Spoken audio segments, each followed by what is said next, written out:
Yeah, I got impatient. Couldn't wait anymore. Decided it was time. Hello, everybody. Welcome back to the channel. Oh yeah, don't mind that. I had to get it off the floor. Don't want to be kicking that around. Hopefully, you all had a fun night with Jean-Pierre. Open the box. I mean, I could forego a video and open the box. I still technically have 2 videos coming. Besides that. So, yeah, you're gonna see some new things around the layout. No, how's the music volume? I left it from last week, so hopefully it's not too loud. So you're gonna see new stuff around the layout, little details here and there. We're only running with one small layout cam, mainly so that I can keep this, which was one of the cams, handy, so that I can go around the layout and show various little things here and there.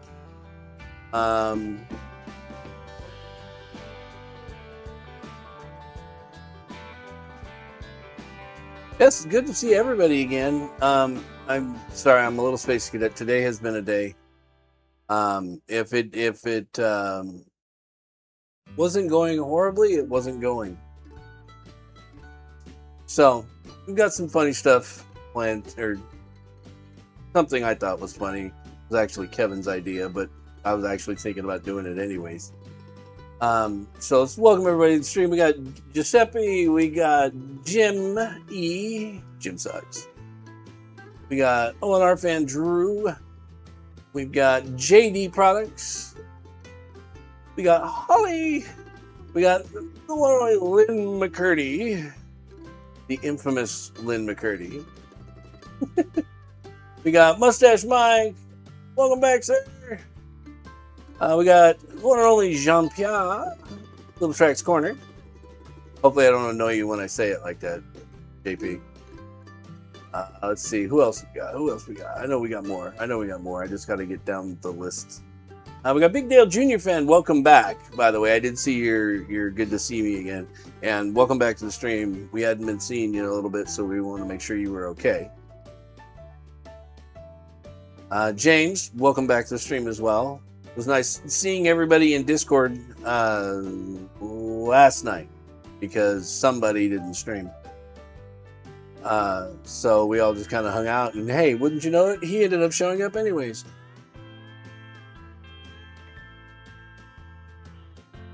Did I miss anybody else? I'm looking, doing a quick scan. I suck at quick scan because I always end up missing something somebody said or somebody altogether. I need to get a lot better at paying attention to chat. So, but yeah, here we are. This is the equivalent of the Miranda cam for right now. She's already over here doing her usual bit of giving me the side eye. She looks like she's getting ready to pass out here soon.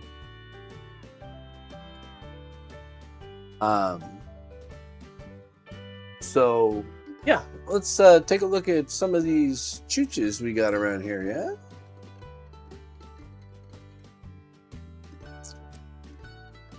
This one, we kind of adjusted this camera so that it's kind of up a little higher. And yeah, you can see over here, over in the throttle area, I don't have 2 controllers, or one alright controller and one janky controller. I now have,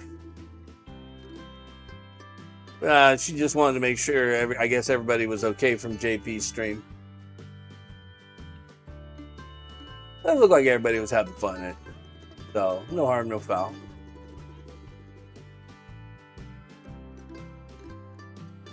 And this is, for anybody that doesn't know, this is my small layout. This is a 2x4, 2 foot by 4 foot layout. Welcome back to the stream, David. Duck David. Welcome back to the stream, sir. Hopefully you're having a safe drive. So anybody notices, we have 2 throttles on 1 pack now.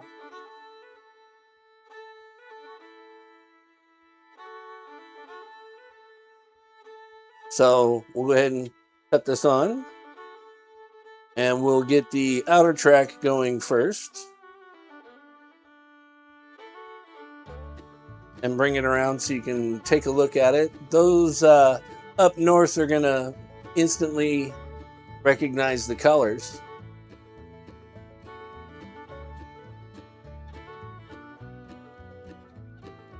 What we have here is a Kato SD40-2 in the CN livery.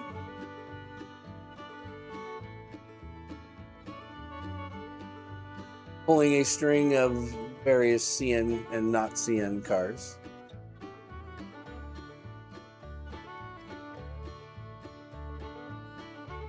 And then on the inside loop, whoop, you're going the wrong way, son. Where you going? Too excited.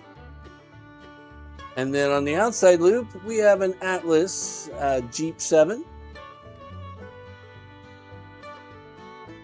Apparently, I'm going to have to do some work on the wiring for the inside loop because it seems to be losing a little too much oomph, if you know what I'm saying. I thought I had fixed it when I worked on it last, but I guess I did not. So, I'm going to have to, oh, you know what? I know how to fix that. 1 second. I know exactly how to fix that.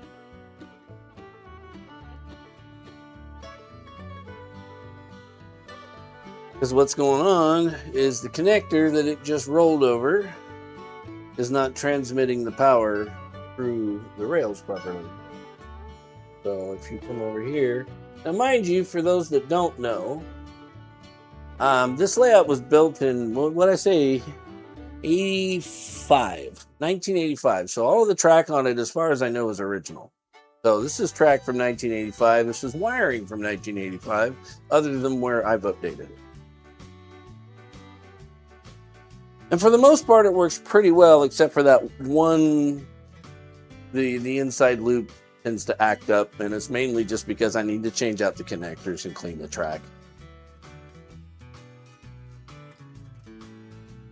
Yeah, David, you can go ahead and we know you're here now. Go ahead and sit back, relax, focus on the driving, and yeah, keep that going. Keep that going safe, I should say.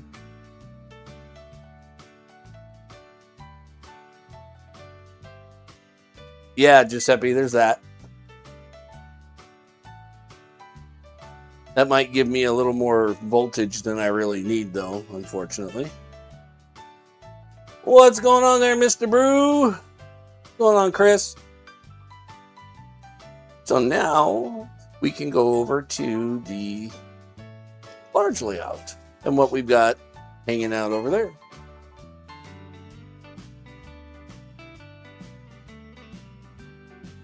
All right. We'll go to this one. Here we go on the tram line tonight. We are sporting something of Holly's liking. This is my 19-year-old's little Atlas American pulling 3 Bachmann coaches. She's had this train since she was about 7 or 8 years old, and still going strong. Could use some cosmetic repair. Like I'm sure it would love to have its whistle back. But other than that, it runs very well. We'll go ahead and get that one started and on its way.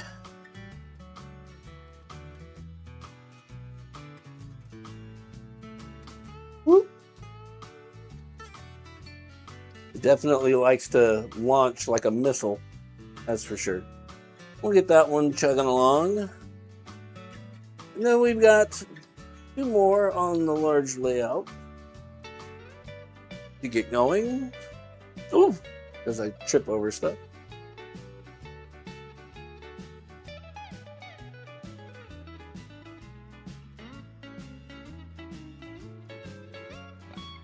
And there's new things in this shot as well that have not been there before.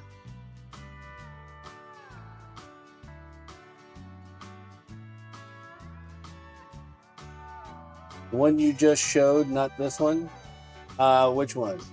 You are right about the layout, by the way, Jay. That would work out perfect for me. Oh, the 2x4?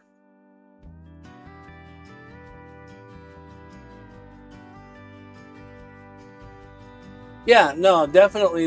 I think the 2x4 would work out real good for you there, Big Dale Junior fan. Alrighty, so now we'll go to the press cam. What we got sitting over here are a pair of Kato locomotives. Yeah, Mustache Mike, they're not cheap. They're very, very ridiculously priced, actually. When we bought it, I think we paid about $125 to $150 for it, I think, when I bought it for. So, still pales in comparison to Brielle's train. So, saying. But we'll go ahead and get this one starting to move. This one right here is a U30C, I think, U30C, and a SD40 early, both cop. Yeah, they're starting to come along.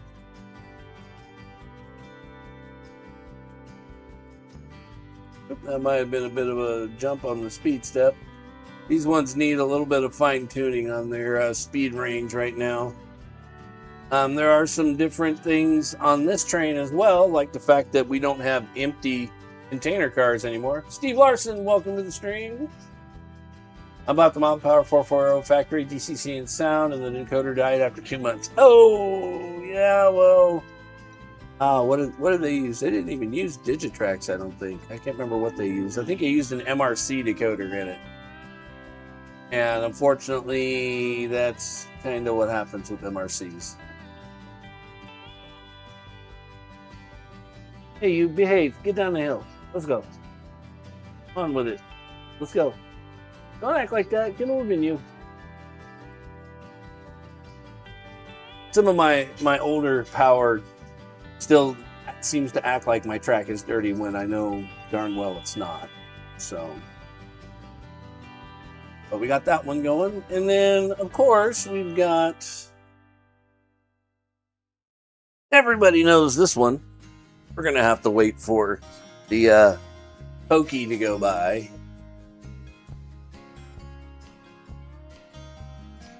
This one has not been out in some time. But I figured with the way this evening's been going and the day's been going in general, I figured a little wackiness was kind of in order. Definitely fits the bill.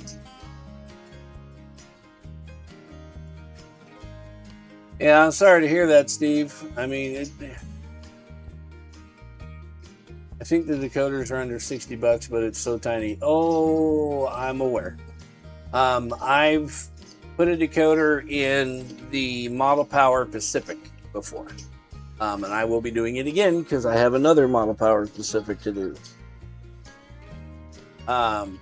And also the nice little blue locomotive sitting over here on the inside track, which I will actually move up now a little bit. I also DCC'd this one. And if you want to talk about small,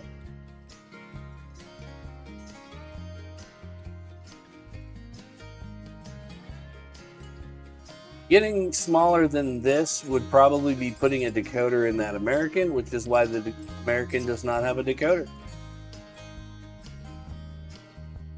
But we have the one and only Thomas.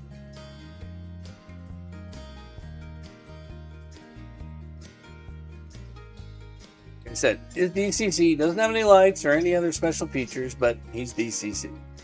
And was a favorite at the club when I was part of the club.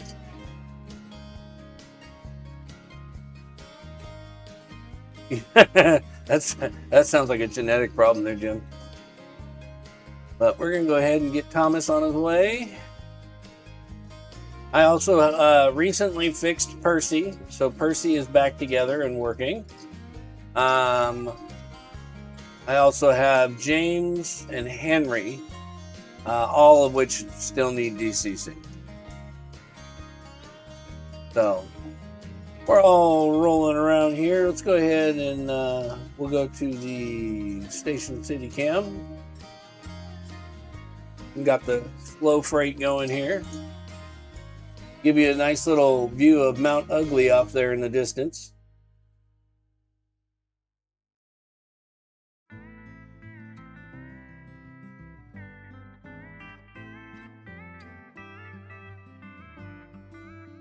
The Mount Ugly that actually has some color and whatnot on it. I think I see something else on there. Let's go see if we can figure out what that is. Oh dear Lord. All right, somebody's been on the layout.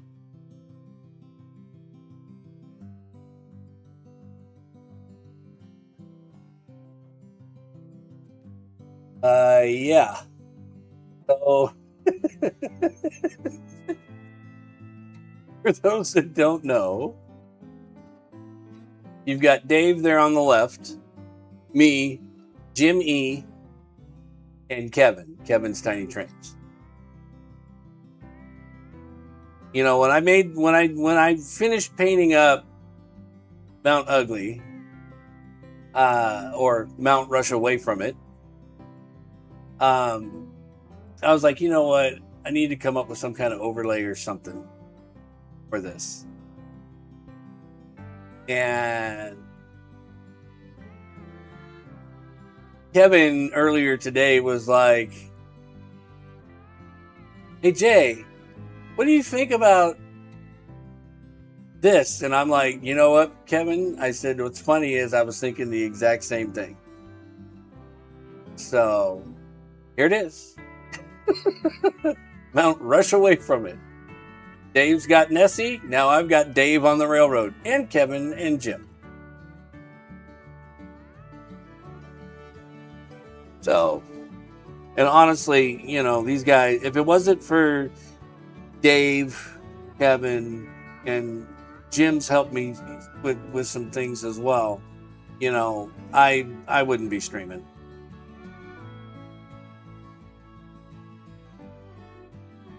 It just turned its stripes. Yes. And the only person that's missing out of the trio is, well, I don't think Kevin's here. Or Kevin made it over, but Dave, of course. But hopefully Dave, we can nudge Dave to come back and watch. R.W. Keith, welcome to the stream. Hello. We're just admiring this lovely rock that over the last week got plastered, scenic, and vandalized all in the same week.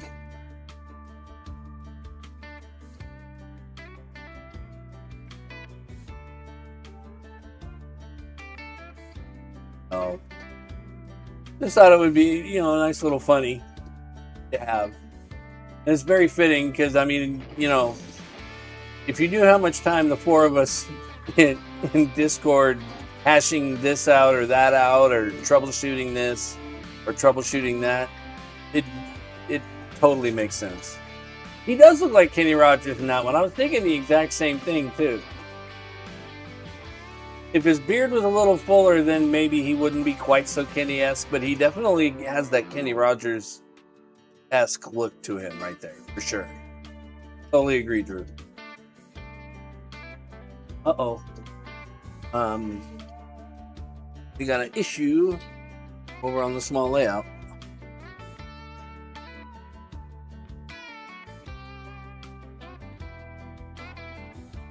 Oh, that's weird. Just stopped. Okay.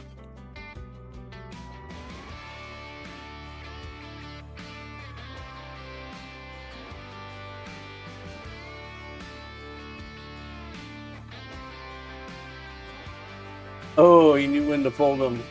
Well, I mean, you know, yeah, Jim can be a little stubborn.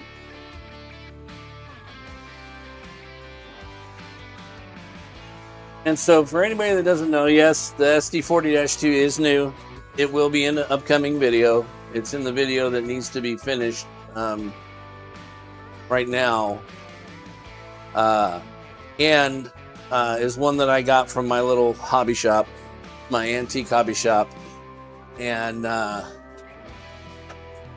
was essentially brand new. Uh-oh. What happened up there? We've got a whole bunch of mayhem going on the other layout. And I don't know why. Well, the American's already misbehaving. Here, let me... Hi! Give me a second. Alright, give me 1 second. Gotta fix a couple different things over here. So that's cute. Why does this keep happening? I don't understand why this thing keeps having this problem. This thing doesn't behave. I'm gonna have to swap the logo. Alright. Back down the track you go, you. Alright, let's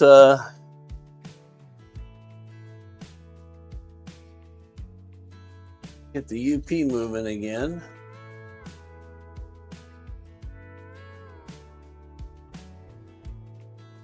Uh-oh. UP has decided, I guess it doesn't want to play now. I don't know what's going on.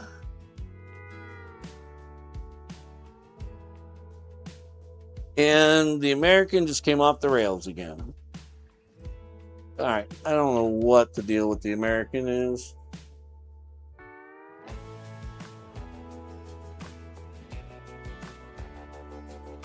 Huh. Interesting. Well, we're going to have to change out the American because, again, you know what's hilarious is this American runs great on the little layout. It hasn't been doing so hot on the tram line lately.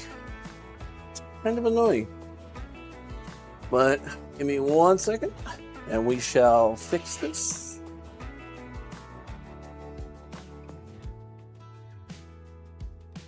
The locomotive I'm going to put on there, I think can run around the tram line. I think I've run it around the tram line. By the way, I forgot, as usual, to start my tablet for where I'm sitting. I'm sitting over at the work desk. But I will get it started momentarily, so just bear with me 1 second.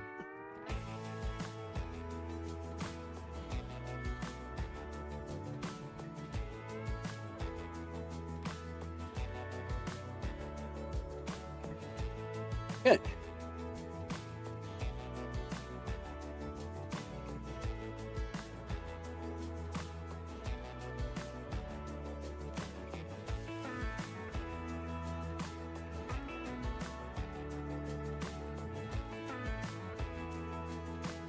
Just trying to sit here and make sure that this locomotive is going to make it around the track real quick. No, I can make it around that corner because that corner is 19-inch ring.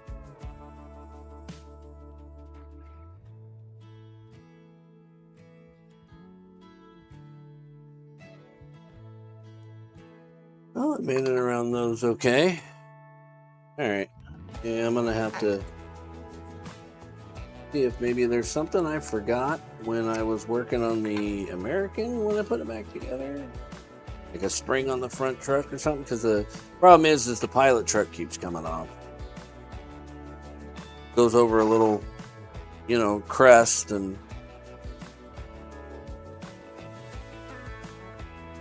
derails the pilot truck, which I don't get. Whatever. Is what it is. Looks like the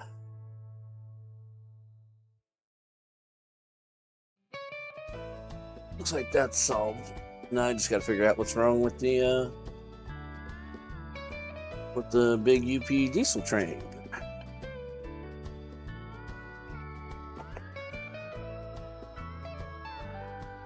Go ahead and put it on scene switcher so it'll hop around.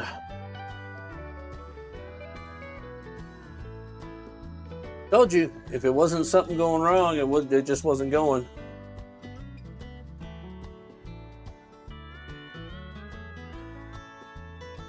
And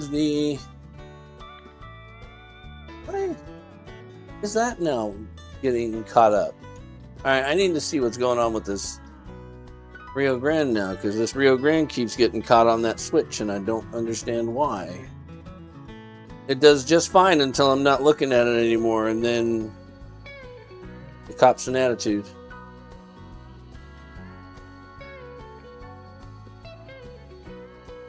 The gremlins are most definitely here.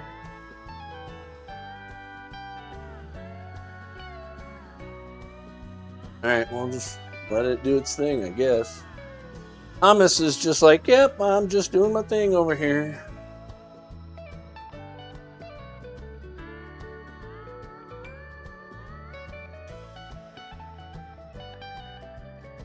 Well, what's going on with my two UP diesels up here? They're acting like they don't got any kind of power.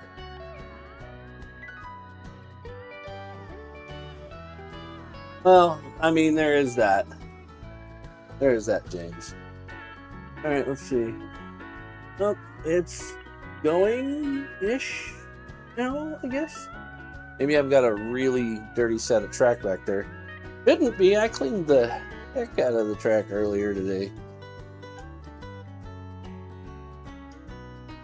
Wonder if it's because of how slow I'm running them. Trying to get them to run at a semi-realistic speed.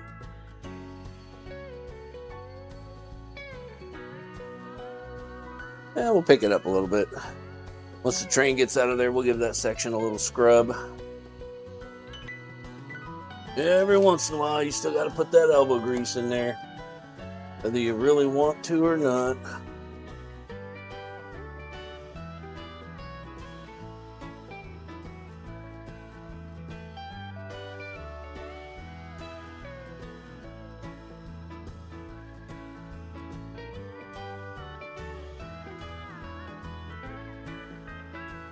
Okay, that, and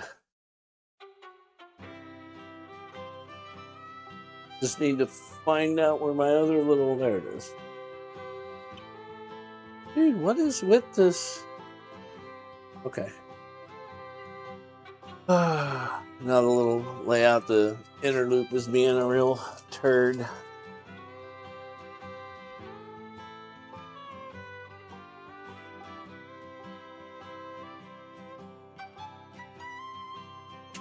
Oh. Back with you in just a second, everybody. Sorry about this. Thought everything was primed to be good.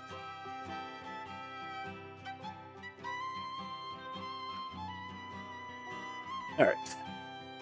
It's all working. Something is just not right.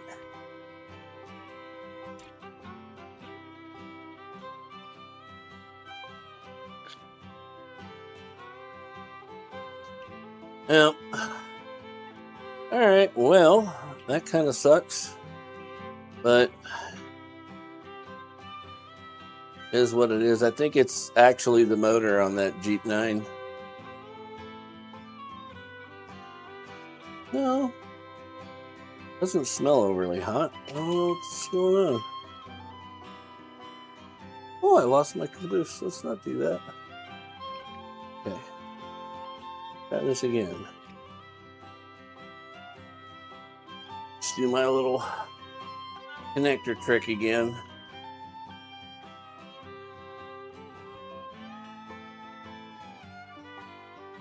Because it hits that little section and then it takes off like a mother and then it's dead again.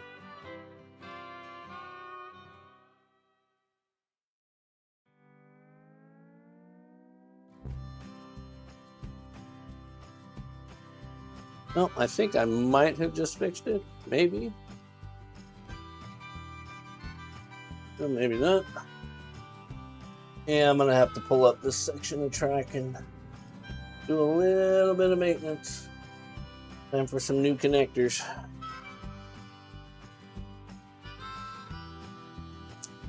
Well, it is what it is.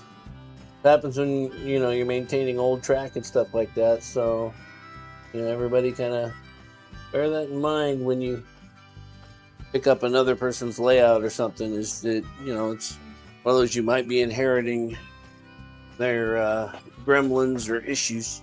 Oh, why is it going? Oh, that's funny. Okay. That would normally be my phone. Sorry, everybody.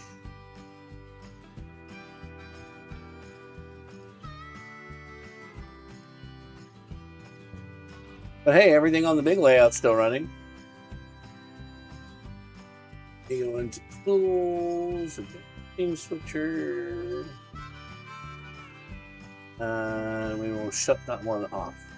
Move it from the cycle. Alright.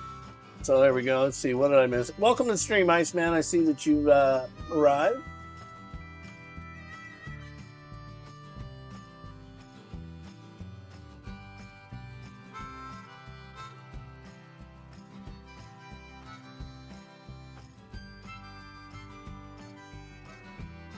Oh, there goes the nice little UP over there on Mount Rush away from it.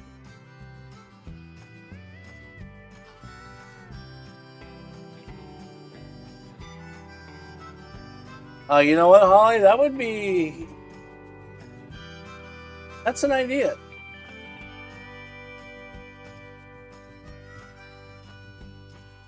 Yes, sorry. I was dealing with misbehaving trains and quite a few of them. So, I mean, it's very possible, Holly. It's very possible.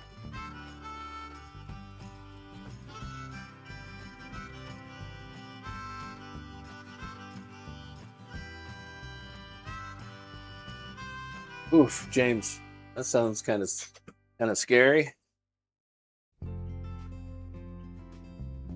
All right, so let's see if I can turn the rear grand's power back down again.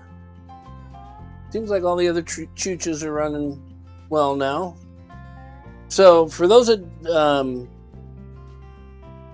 or I should say not for those that don't know, for clarification, the train that's running on the tram line right now is not my SP locomotive. That is the other locomotive I got at the same time as the SP. That's the CP, Central Pacific. And it actually has a working headlight, unlike the SP, which I still don't understand because I've replaced the bulb. Go figure. But yeah. So, I scrubbed that track back there, and now the train's having absolutely zero issues. Go figure. So, all right. Well, that just tells me that there must be something. I mean, with all the scenery work that I've been doing the last couple of weeks, it's not really surprising to me that there might be a little bit of goop that the ACT is not getting off, because the ACT is meant to get, the typical train goop off the tracks. It's not meant to deal with like paint, glue, stuff like that. So, and remember, I've been doing a lot of various. Oh, why did it still go to it? Why did it do that? It's not supposed to do that. All right, so we will trash that one. Yes. So we will go back to this. Okay. So now, oh shoot, I gotta fix that. I know why you know what? I shouldn't have removed that. That was dumb of me, but whichever, whatever. Okay.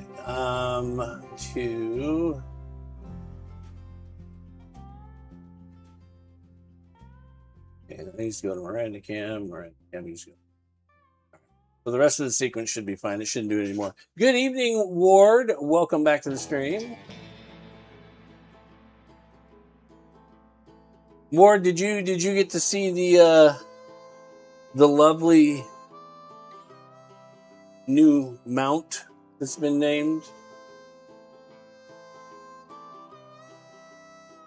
Hello, BNSF 39. Welcome back to the stream. You hate Spectrum. I know a few people that hate Spectrum.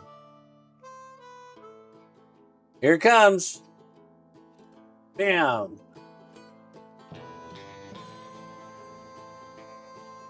No, Jimmy, I just don't have, I'm not using the cell phone at all. Not tonight. It wasn't fully charged before the stream, and I don't need it dying during the stream. Plus, I didn't have a chance to get it set up for the stream. Yeah, Mount Rush no more. Yeah, exactly.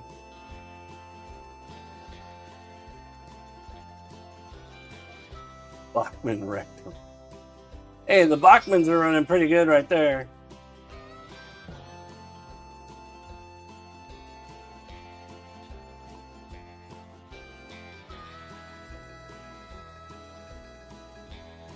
I'm gonna turn that CP train down a little bit. It's going flying through like it's an express. Hey, don't shock me.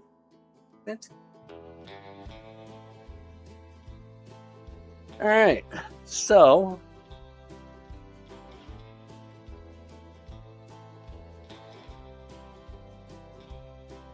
yes, that's all Holly has with being ON30 is the Bachman Spectrum. So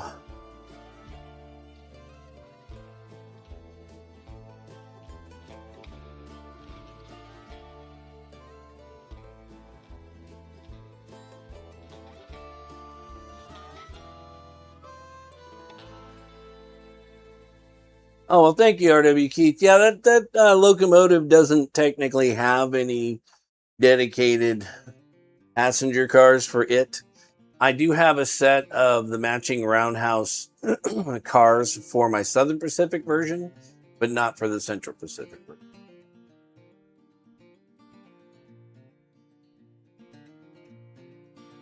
I have a Spectrum here as well. I've got the well, my wife does. She has the 765. You're still trying to avoid DCC. Well, until you're truly ready for it, Ward, it's probably best.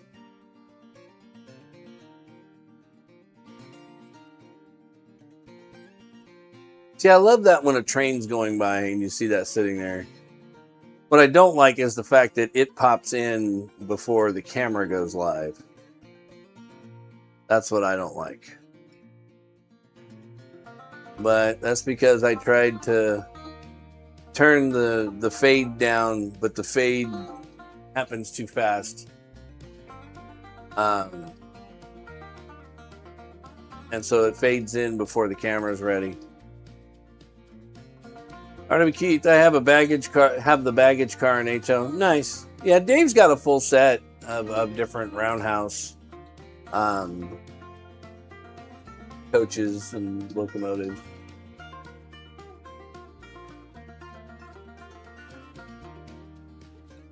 And roundhouse is really, I mean, Spectrum makes some of those size engines now, or Bachman does, but other than them, the only ones that did were either Atlas or Roundhouse. What is in the box truck? Well, I mean,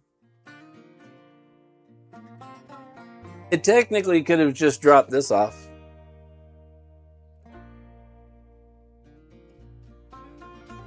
And if you guys really want to be open, want me to open the package, then I've got to set up the phone cam so that you guys.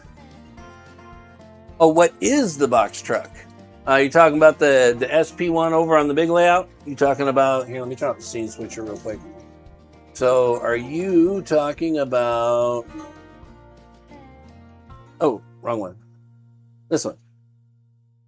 I think it might be an international. You talking about this one, or are you? Oh, okay.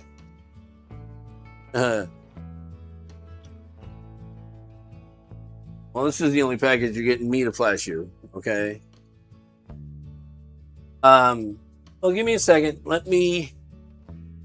Oh, the maker. Well, I can look. I'm not exactly sure. It should say on it somewhere. I just got to get out my, micro spectacles to read the fine print. I want to say I think it's mini metal.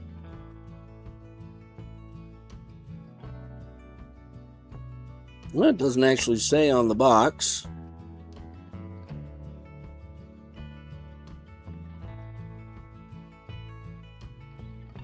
And it doesn't actually say anywhere on the chassis where who makes it. I'm going to probably go out on a limb and say it's probably a mini metal.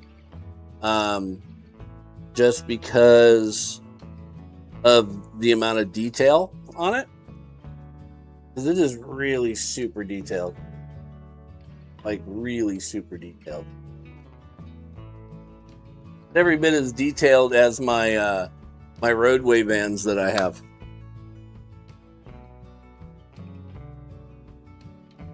Double check all the trains. We're all still moving. We're all still running. Okay.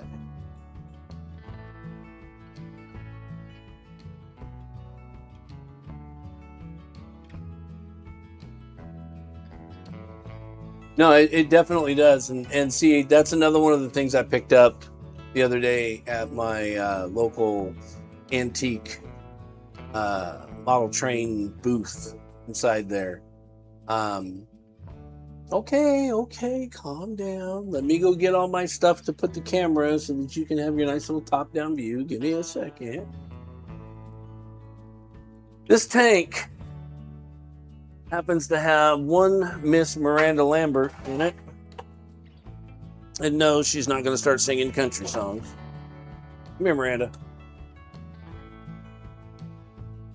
Hi, Miranda. Come here. Come here. Come here. Don't get all bitchy. Come here. Come here. This is Miss Miranda. Hey, what's going on?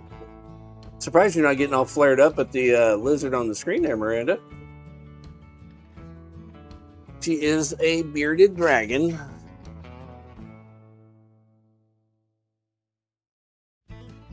And is shedding for like the umpteenth time. Don't look at me like that. What, you expected to stay out? That's not happening. Where's Thomas? There's Thomas. Okay. All right. Well, I'm going to put you back on the scene switcher then. And I'll get the arm set up for the camera so that you guys can see the desktop.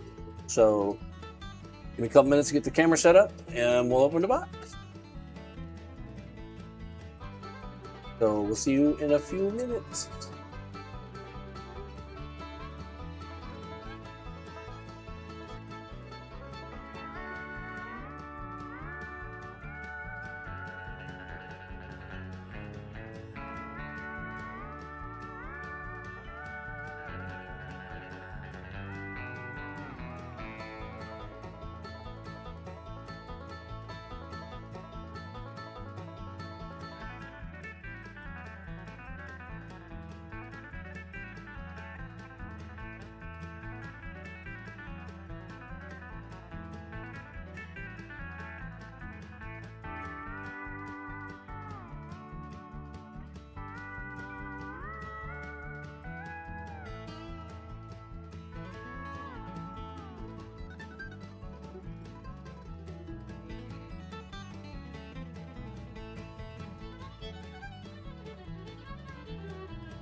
Also, hello and welcome to the stream, Michael King. Sorry for not properly welcoming you. It's too busy trying to suss out where to find all the parts for the item I'm currently setting up.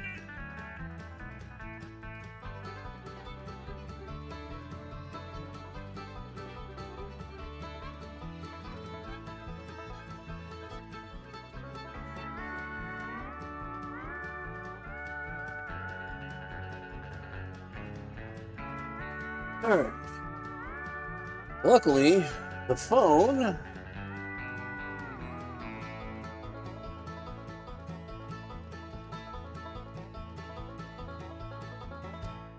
okay. Ahead and video mode. Oh.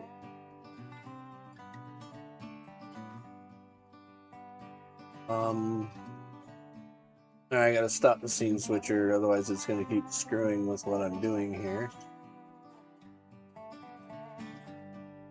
Did start droid cam.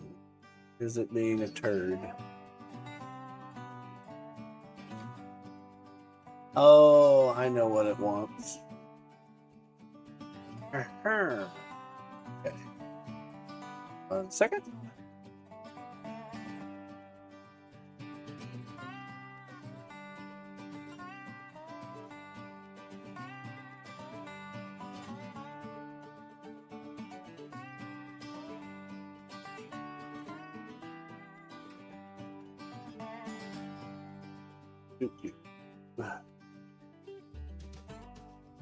All right.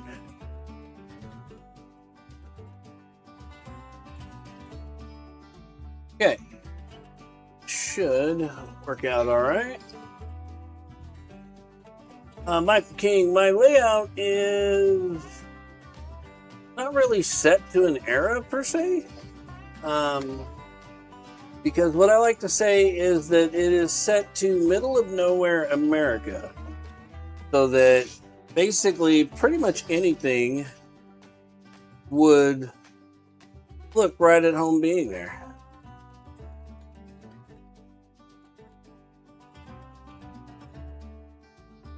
Yes, Thomas is running around. Matter of fact, there goes right by the camera now.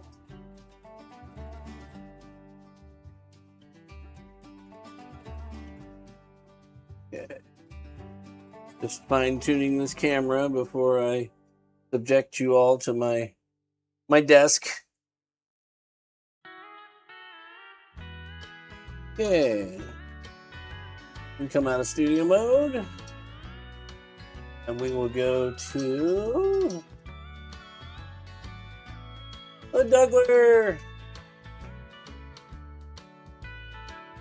Welcome back to the stream. Yes, Jim, I was trying to go for that early, and same with the static grass that the cows and the horses are in. Alrighty, so here we are. Try and get my OCD under control with the straightness of the camera.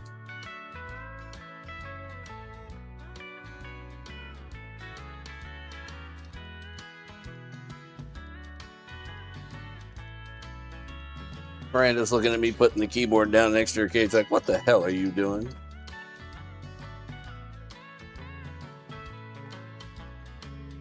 Remind me brushing off my enormous mouse mat.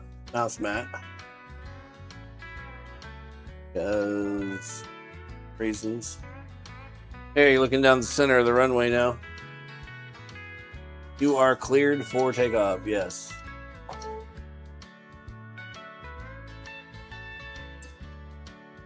I'm going to, I really don't care if you guys see my address, honestly. Or maybe I should. Also, if anybody's interested and ever wants to send me anything, just send me an email. My email's on the channel page. And more than happy to get it over to you. I'll hang on to that address so I have his. And yeah, Already had a few really awesome things come in. Matter of fact, one of them I need to reciprocate here. Probably Monday is when I'll do it. I need to send a particular locomotive to Mr. Mustache Mike.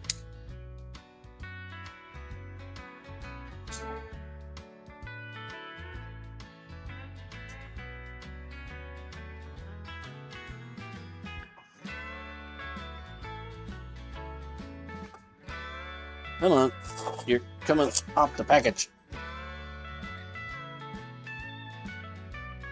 I need a bigger Sharpie is what I need. Then I won't have to butcher these boxes by cutting all the labels off.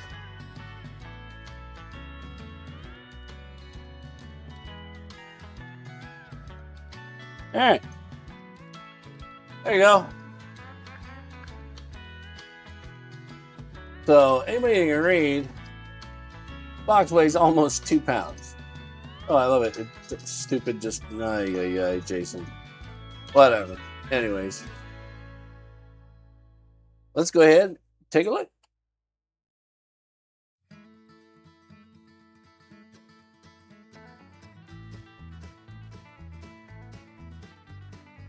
Should be interesting considering, you know, I had hit Joey up about, or Joe Choo Choo, Joey Choo Choo, whichever. If you're on any of the Facebook N Scale groups, you probably are familiar with Joey Choo Choo. I have known Joey for a very long time. I'm helped him learn how to do DCC installs and whatnot, and now he has turned into quite the artisan, creating a lot of one-of-a-kind locomotives and whatnot. So these are awesome because, yeah, we're going to need lots of these. Nice. Oh my. Okay. So, Holly, there might be still a little bit of snow remnants, although it says cancer and reproductive harm. I don't think I have to worry about that so much anymore. At least if you ask my wife. What the hell, Concord?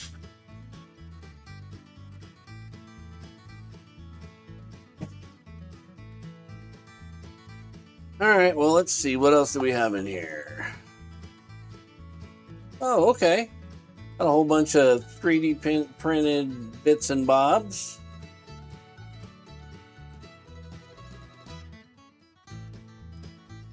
I'm just stopping to pause and check trains. So, oh, hey, we got a little Army Jeep. A couple of them, actually. We've got an actual Jeep. These all look like they're 3D printed, but they don't look filament printed. I think these are probably resin print. Not too bad a detail. I do definitely love this Camaro, though. That Camaro is pretty sick, I'm not gonna lie.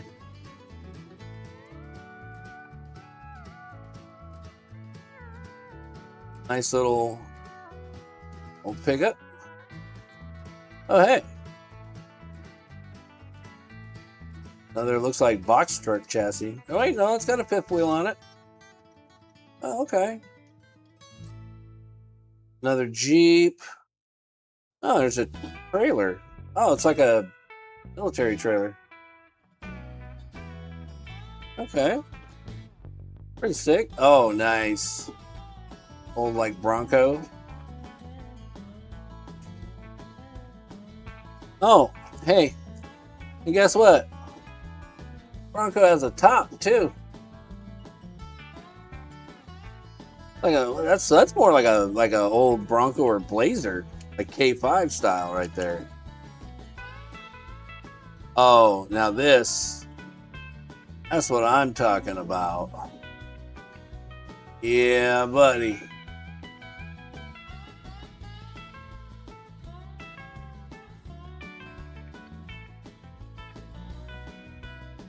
You can bring it over here. the camera's looking down on the desk, so you don't have to you don't have to worry about being seen, dear. Thank you. And then we've got another one that's unpainted, which, okay, great. This is going to come out looking like a 5-year-old painted it.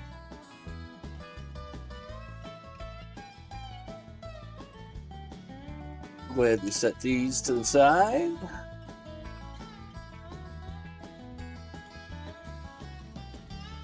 Take a look at this Concord box. Well, it's not overly heavy. Huh.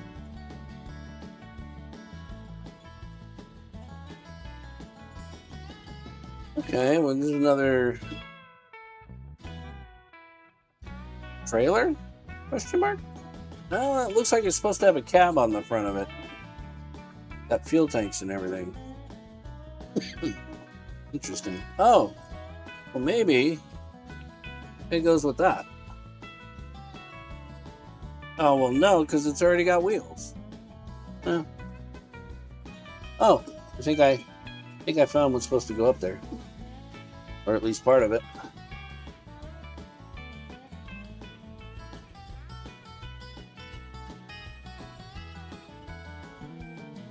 I guess it's a little puzzle.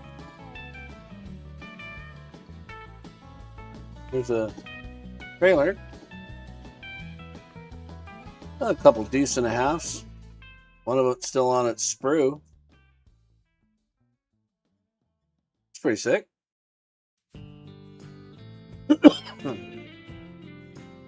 Well, if you look at this one, way there in the far side there, Iceman, there's actually a that's like a rockery over there.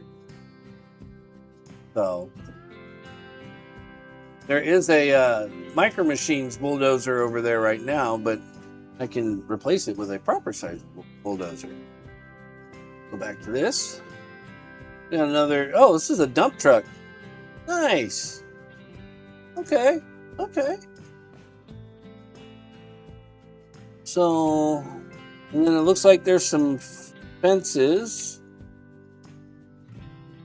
some crossing gates too. Some fences or railings, and then there's actually some etched like chain link in there too. That's pretty sick.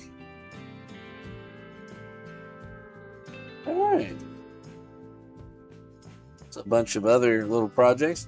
I'll figure out something to do with this. I could probably scratch build something to go up underneath it, or maybe I could just graft that onto the front of it. Alrighty. That's pretty awesome. Joey.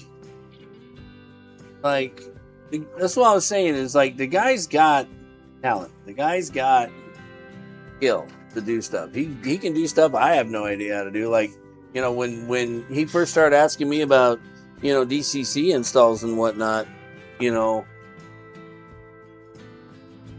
it was, you know, it took some teaching, but he caught on really quick, and he makes great stuff now. But he's definitely got skills I don't possess.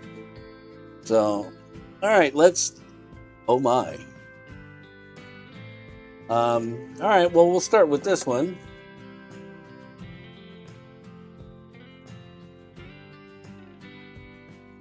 So what we have here is a Broadway Limited F7 ATSF Paragon 4 DCC and sound. You know, it's funny is I had looked at these at the train show, and wasn't for lack of wanting one. It was just the money for one. Man, that is nice.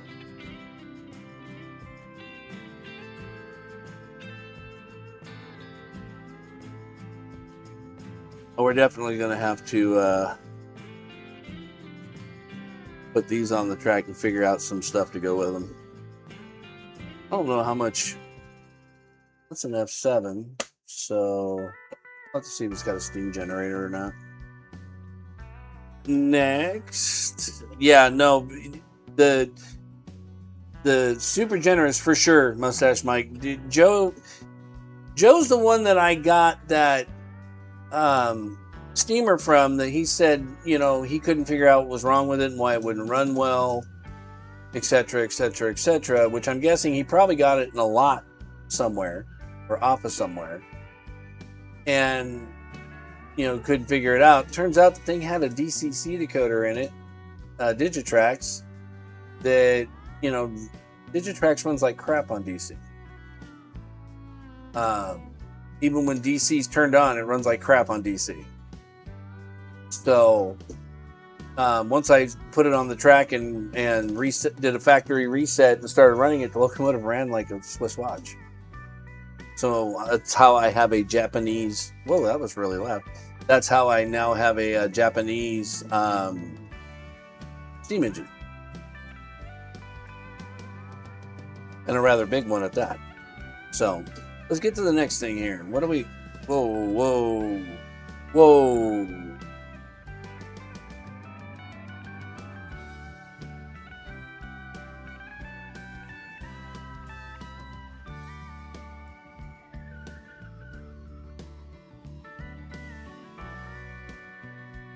That is flipping beautiful.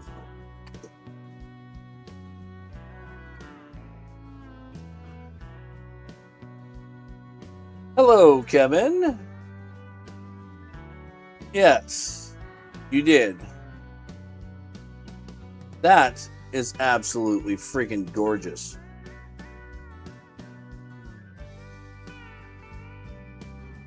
Well, I guess I could say I own a Conroe and a modern Rapido.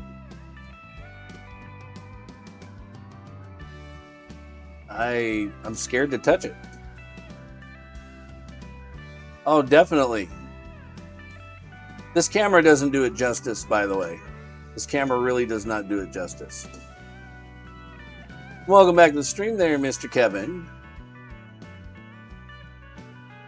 But yeah, no, this is gorgeous. This is another one we'll have to figure out something. I've got Conrail cars, although I know the FL9 was specifically designed and built for passenger service. By the way, Kev, yeah.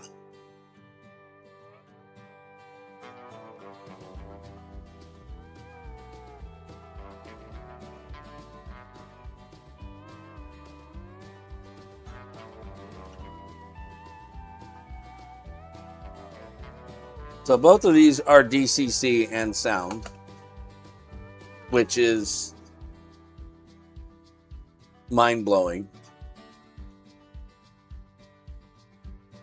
This is the locomotive that I was initially inquiring and or giving Joey a little bit of crap about.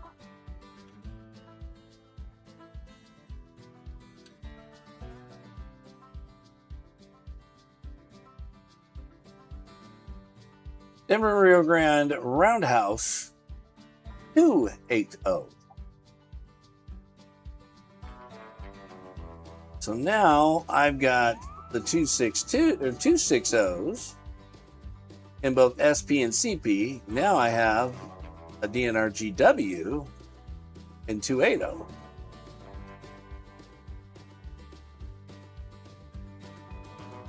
So I think here I'm gonna actually, you know what? That's fine. We'll just set this box aside for now. I think there might be only one or two now that I don't have that Roundhouse used to make. And this locomotive alone is just like my 260s. They're not cheap. I know these are not cheap.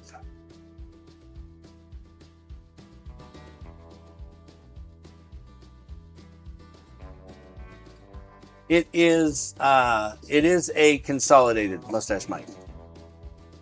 Here, we will actually go ahead and open it.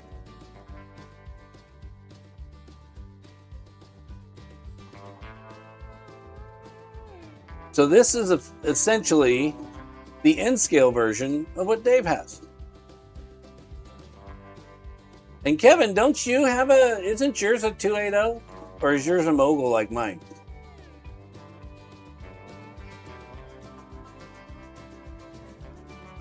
Well, see, Kevin, I didn't buy these. These ones here were sent as a gift from a longtime friend.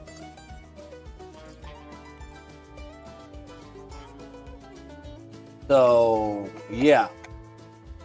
Oh, 262 Prairie. Okay. Speaking of which, where's Thomas? Oh, Thomas. There you are. All right. I hear Holly all the way up in Alberta yelling how beautiful that thing is. No, it's Joey. Oh my God. Yeah, I'm going to have to message him tomorrow. He lives out on the East Coast, so I'm pretty sure he's out cold at this point. No, Mustache Mike.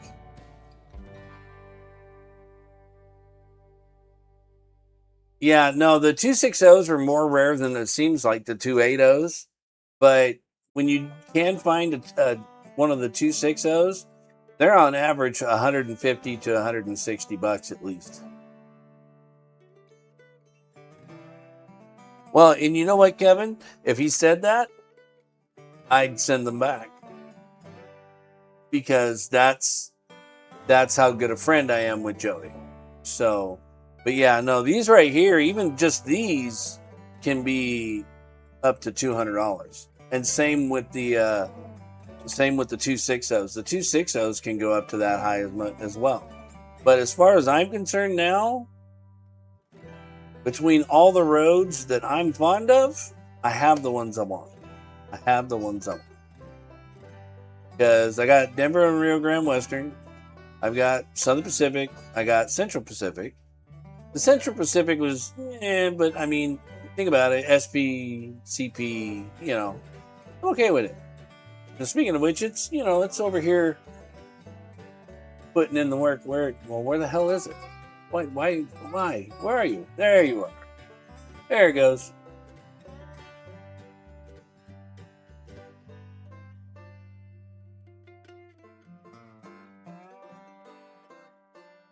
All right, Giuseppe. Oh yeah, Kevin, they are very nice.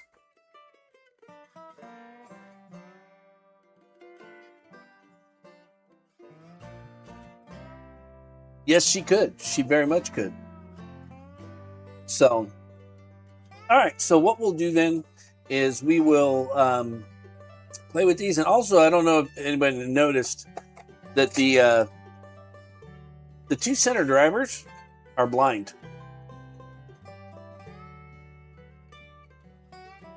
So it actually helps it go around narrower curves. I do not have any Northern Pacific. I do like Northern Pacific because specifically their paint jobs are just beautiful. It's just kind of hard to find. But we'll get these on the layout. I have some Conrail stuff I can run. I do have some Santa Fe, but not a lot that I can throw on there. Richard RM, welcome to the stream. Or welcome back to the stream. You're looking at a package we just finished opening. These were all sent to me as a gift from a longtime friend.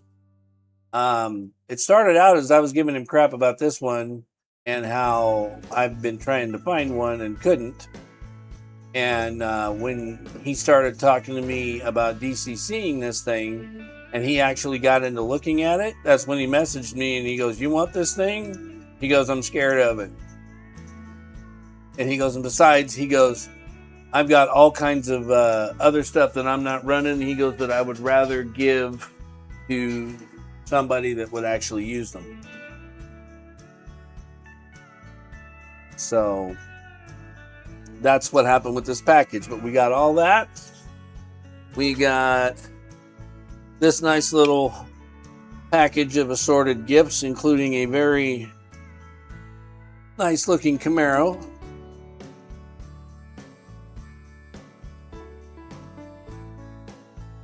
Nice little pickup. Delivery trucks, Jeeps, Army Jeeps. Look like either a Bronco or a Blazer. And that package. Okay, I don't want to break you, so get down to a lower level, please. Come on, you can do it. Don't do this. Okay, you know what? I don't have time to fiddle with you. All right. So there's that, and then there were these. Got some railings and big rigs and deuce and a halves, dump truck, odds and ends, 3D print items in there. Very nice. Then a lot of foliage, a lot of greenery, which I'm going to need. Richard, no, he did not do one this week because he had Michael and Roro come visit. So he did not do a live yesterday. Instead, we all hung out in Discord in the voice chat and BS'd for a while. So, but yeah, we'll get these on. Matter of fact, I will start looking for stuff for this one. I know I've got some Santa Fe stuff.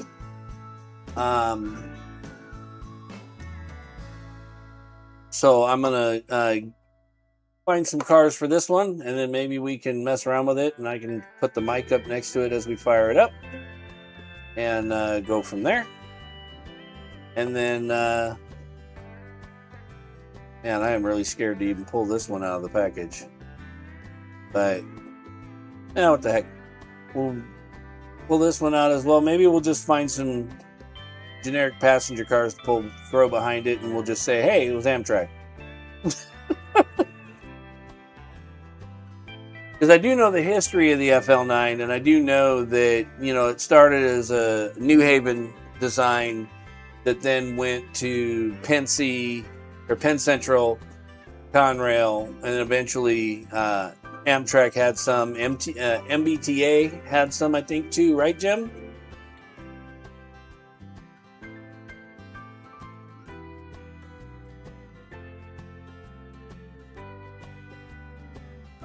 I think we lost Jim, but I think we lost him to the BB. But, so, we'll get these. I'll start to put it on the scene switcher, and so Kevin can see his likeness. And I'll start scoping out cars for these to pull.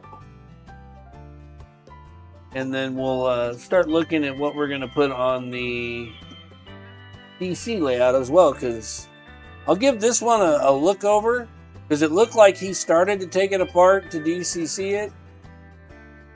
And I'm just worried about where that screw might go. So what I might do is not run this one, but what I might do is I might pull out the SP and put it on the small layout and switch out for something else. DC, maybe we'll continue the Thomas thing. We'll see. Need a caboose for that Conrail. I do, in fact, need a caboose for that Conrail. I actually do have a caboose for that. So that kind of works out. Vermont Rail Systems had some Conrail and Pan Am too. Oh, okay. But we'll go ahead and for now get you guys back to the trains. Let me get this stuff put aside before I end up dropping it, which would be tragic, honestly. And we'll get you back to the layout. Here you go, Kevo. Here's your likeness that's now on the layout. I hate that transition doing that.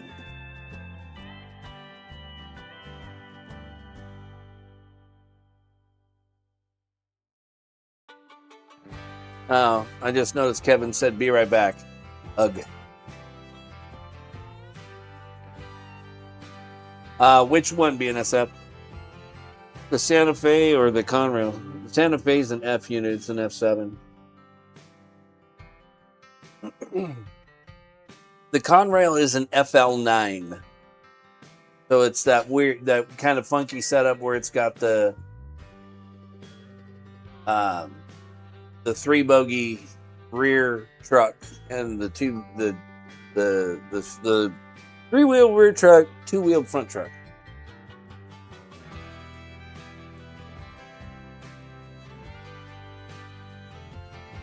So, all right, let's get to digging out some cars.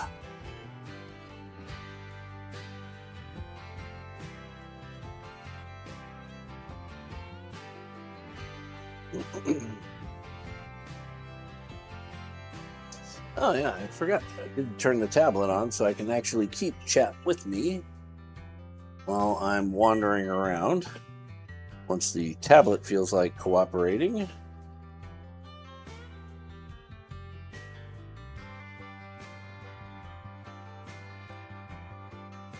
Here. And we'll go to YouTube.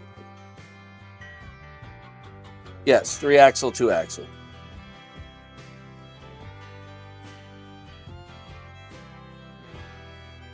Well, yes, 3-wheel, yes. Yeah, 6 and 4. Mm.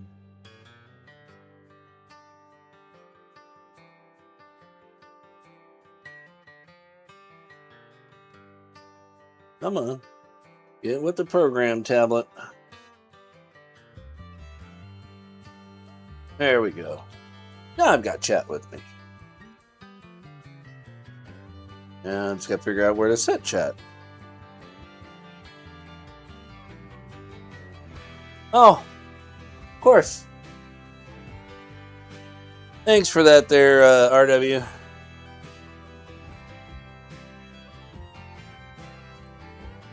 It's not the caboose's fault. It's actually the that Johnson wax car is not being very polite. But that's okay. Those are going to be coming off the layout here in a minute anyways.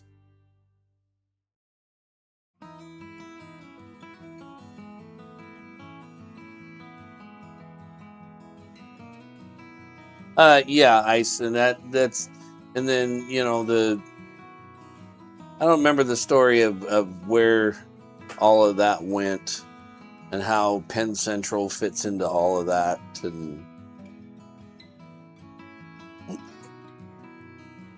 I just know that there's a story to be had there.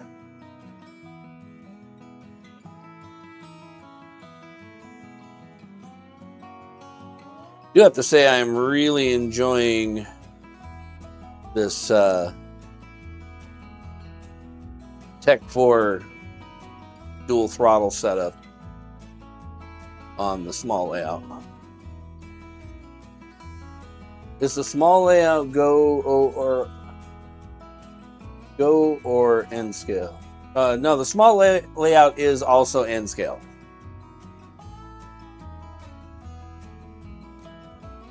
Be strong, Ward. Be strong. But not really.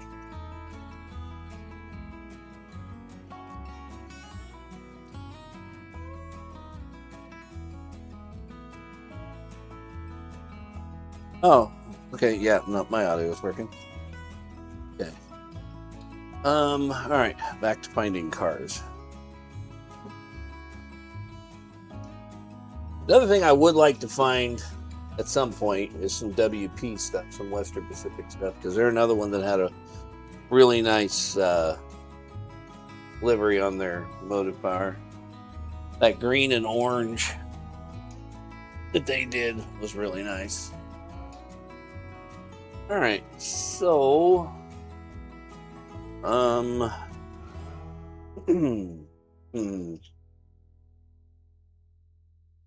where's all the rest of my UP stuff? Oh, it's all on the small layout. Duh.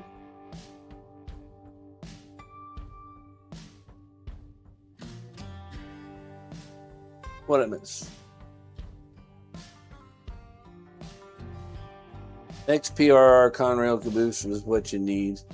Yeah, there you go. Mount Rushaway. Yes. I don't know, Kevin. Holly seemed to really, really like it. She wants a t-shirt with all of us on it, and then our YouTube channels on the back.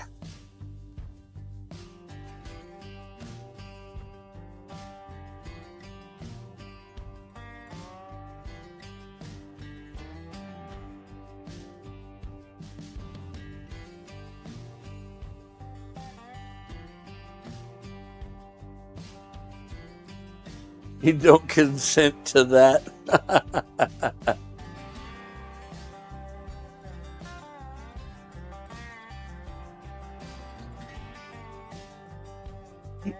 Kevin does not consent to his likeness being abused in such fashion.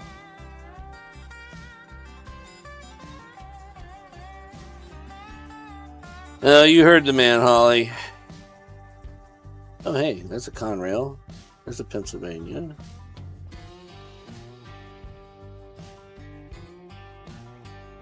Well, you know what? We're not gonna filthy up a. Although, you know what? They did say that they did occasionally pull freight. So it wouldn't be completely out of the question. All right, we'll give these cars a try.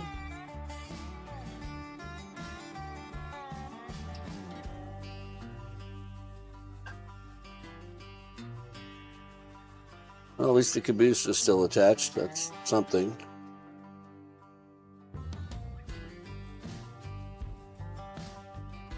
Put all of those there.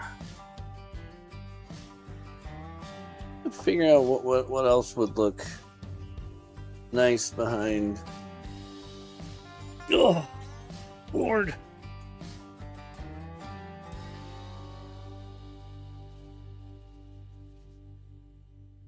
Alrighty, RW.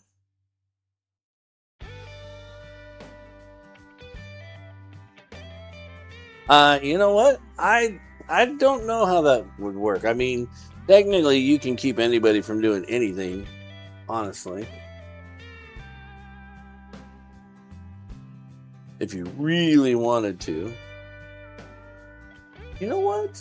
I have an idea for the DC layout. Oh, dear Lord. That hurts. Yep.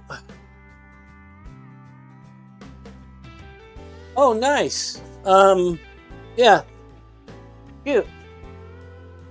I just noticed the Central Pacific has decided it wanted to be a pusher service today.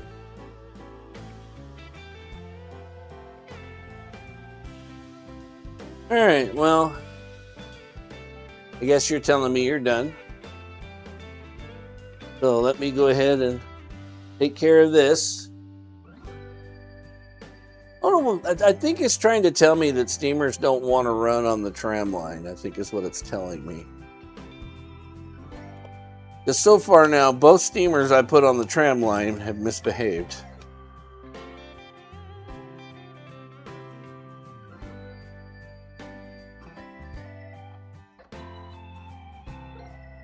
That's fine. We'll put it away. It did run for a decent amount of time without misbehaving. So you can go ahead and put it away for now. It will return at some point in time. Why is that not wanting to? Because it's not sitting in the case properly. Is it upside down? Oh, it's sitting the complete wrong way around. Oh, well, yeah, that could be an issue.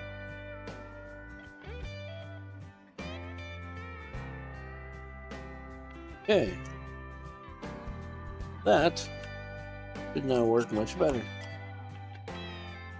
Yep, there we go. Alright. Go ahead and get that set aside. Oy, don't do that.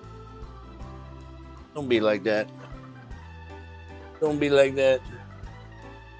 How's everything else behaving? Everything else is behaving, strangely enough. Hey, they behaved the whole time we were opening that package, so can't be too upset. Behaved long enough to let me open the package. So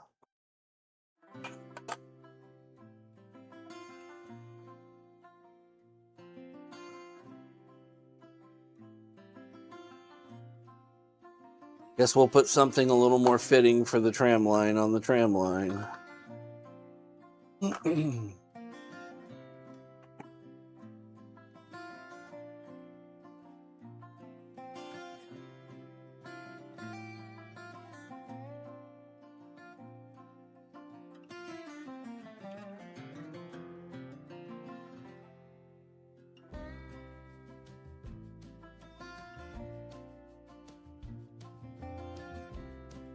Hopefully it will behave.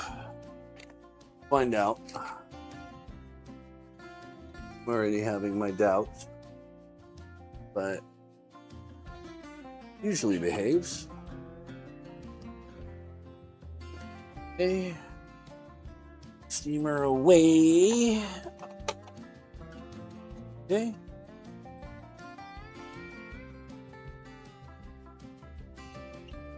Actually go ahead and put this back up where it belongs. All right. I'm away from both the tablet and the computer now.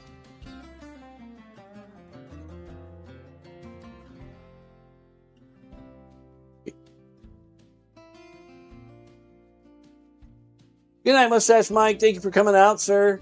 Thanks for coming and hanging out for a little bit and enjoying yourself, hopefully.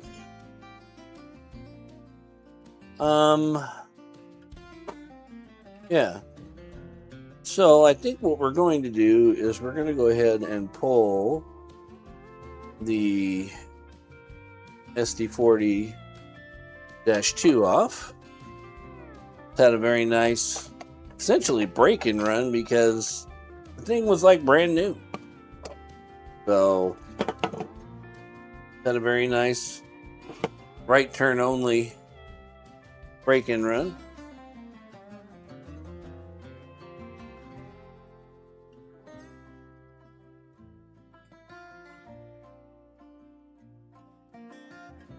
Really do like that CN.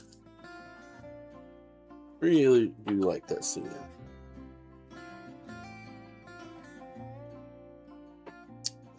Oh, well, I ain't putting nothing back in that. Oh, I can't put that caboose on the back of that anyways. All right, well, this caboose will just come off for now. Or, well, since it doesn't technically even have a road name on it, it is homeless.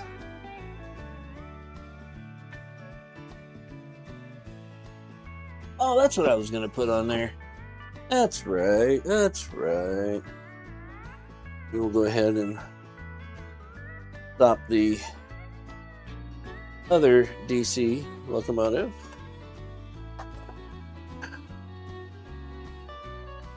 And put it away. It's run very nicely tonight. Oh, no! That wasn't good.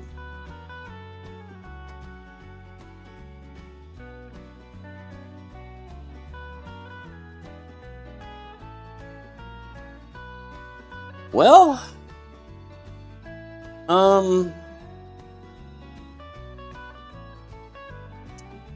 so yeah, not that SD40-2.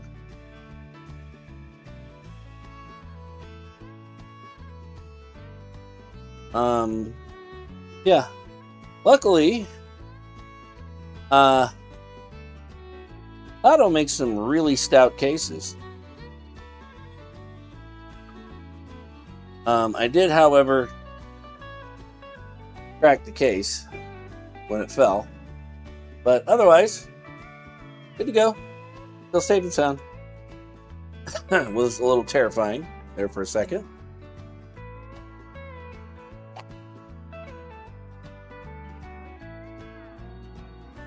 Yeah, I know. This is the same thing. It's about how I felt too, Holly. Oy. But it's fine. It's alive. It'll be okay. My heart can calm down now.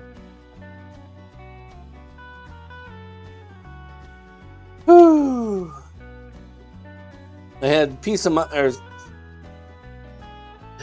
I get peace of mind? Not peace of mind. I had the presence of mind to put my foot between it and hitting straight to the floor. No, the Rapido and everything is still sitting right there. So we'll go back to the cam switcher.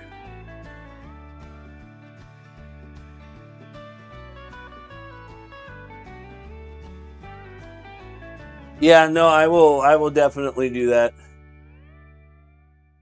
DC Skater. Everything you're looking at right now on the big layout is DCC, except for the tram line. The tram line is DC, but everything else on the layout is DCC.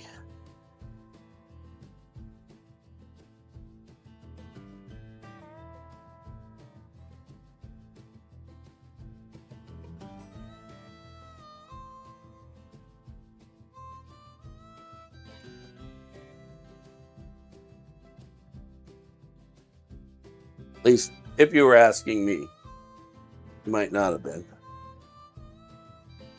It's awfully presumptuous of me.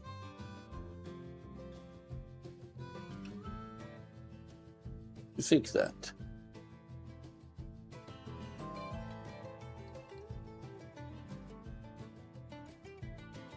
All right, we'll get this one going. Continue our little theme.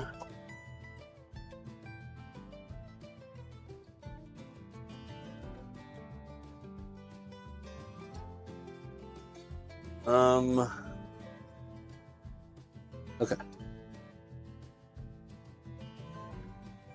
Whew.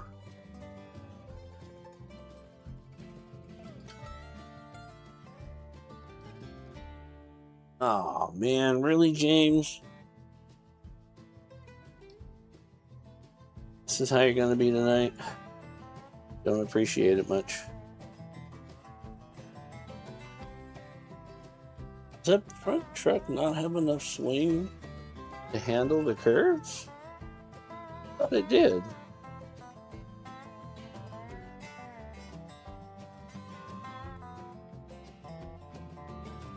Oh, interesting.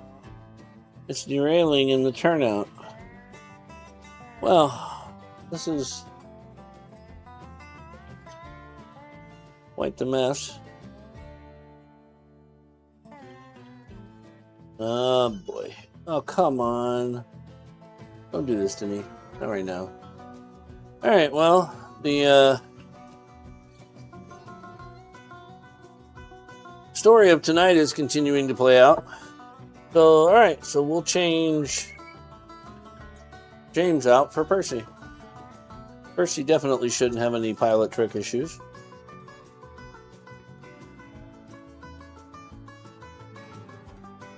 Come on, Percy, you can do it.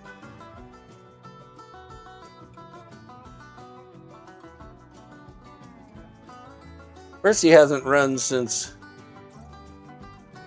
I put Percy back together again, so Percy's going to need probably a break-in lap or two to wake back up. All right, well, like I said, it's been a day. And, okay, I give up. All right, so apparently none of the Thomas and Friends stuff wants to run on the inside loop. Thomas could. Thomas has. You know, and it's funny because James has too, but James doesn't apparently want to tonight. And Percy is being Percy. Daddy, What? My cousin having school. Oh, okay, awesome. And Okay. me and my cousin Matt. Brielle. Oh, okay. Okay, Brielle, then go. It's fine, baby. 5-year-olds. They need to update you on everything. Oh no, James, no, you weren't being a jerk at all. You're not being a jerk at all, James. Good night, Kevin. Thank you for coming and hanging out, sir. Yeah, Percy's not wanting to really play at the moment, so we're gonna have to figure out something else. Yeah. So let me look and see what that something else could be. As I'm not too sure at the moment. Oh, well, I mean, worst come to worst, we can. Nope, I don't want that one. I want the other one. Yeah, there we go. We'll give this a shot. Showed these off last night. The Santa Fe is going to run. I'm just trying to figure out for the small layout right now. Going to let this do a lap around the layout and see how this does on the inside lane here.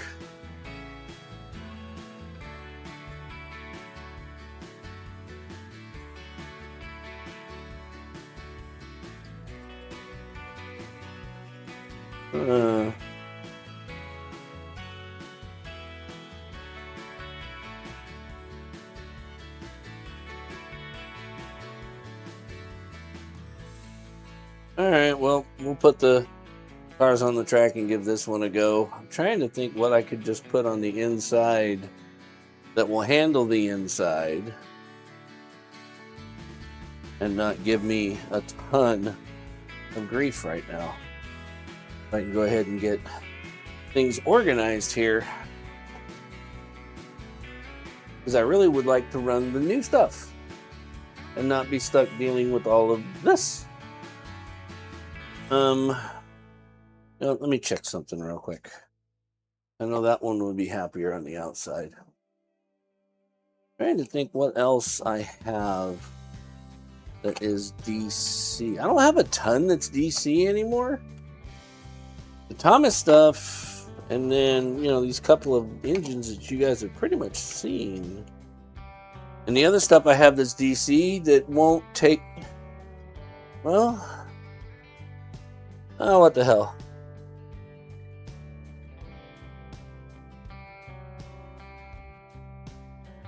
I know one that'll run on it that you guys have not seen. Those of you that were in the Discord chat last night saw me hold up 2 locomotives.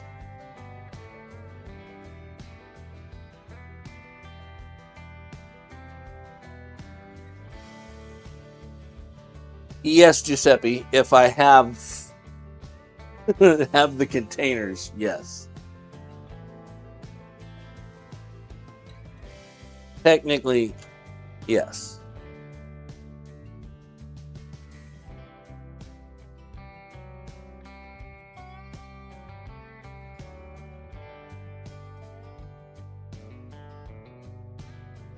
That is the plan, Giuseppe, is.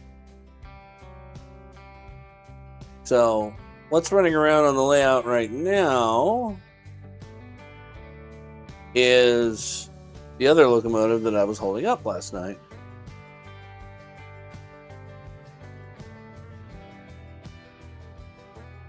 You know what, BNSF? Don't worry about that at all. By all means, jump in. When we're all hanging out like that, you know, we were all hanging out like that because Dave didn't stream last night. So we were all basically just occupying the time that would have been, you know, had Dave actually been streaming. So don't worry about that one bit. Okay. So what could I put behind that? I am not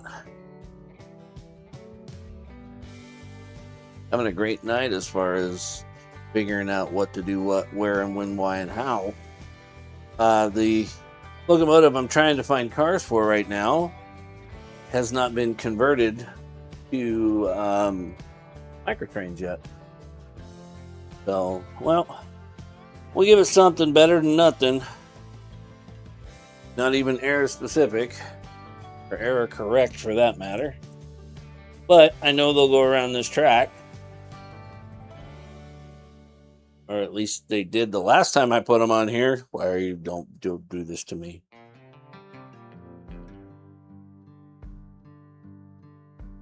All right, we'll send this one for a wee little run.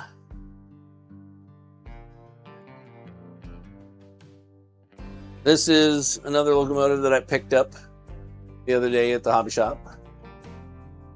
Hello Kitty is a big layout only. Same with my other Shinkansen. And it's mainly just because of the radius of the curves.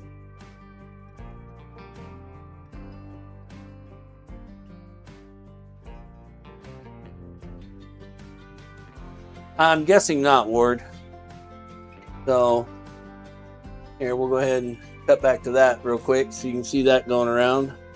Not great, but it's doing an excursion run. We'll call it that. It's doing an excursion run.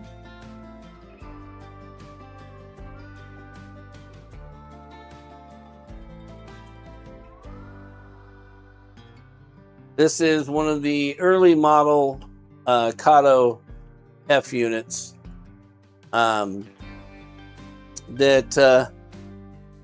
I picked up really super cheap. And when I say super cheap, like $40 cheap. Was missing some parts, but those parts are actually on their way from Kato. And now I just need to remember where I put the cars. Why is this not wanting to?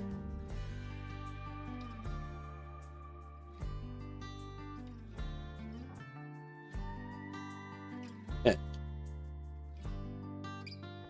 Go ahead and put these over on the table. You know what? Here, we'll put this one on the back end back here. See, somebody said something to me. Give me 1 second there, James.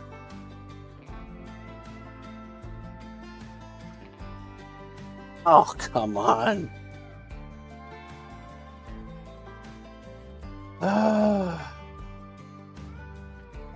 What I get for trying to be quick and not succeeding in being quick. Oh, I see part of the problem. I'll have to fix that. There we go. That back on its roundy way. Okay. Yeah, I've got to find those cars. They're not in there. There they are. Found them. Cool.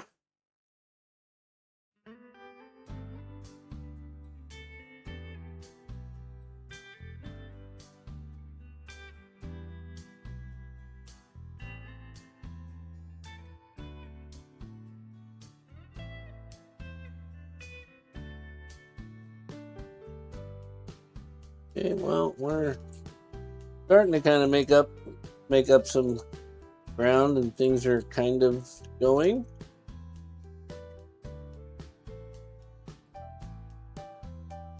I'm not gonna put all of these cars on, but I'll put most of them on.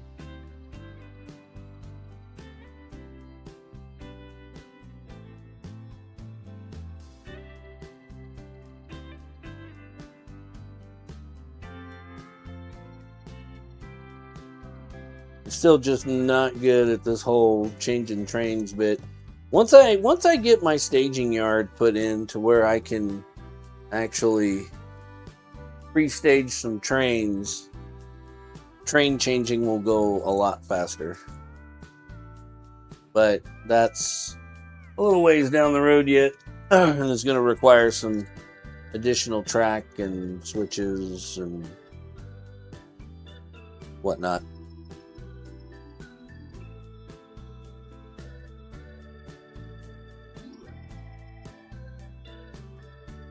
Now, I've never run this particular locomotive that's on the outside track on the small layout, so I'm not exactly sure how it's going to do. But where's Thomas? Thomas is on the other side. Okay. Those are wondering. Let me see what James said real quick. Pick my mouse up. Would you mind just showing it on camera sometime? I would love to see it. Not running, just seeing it. Showing what?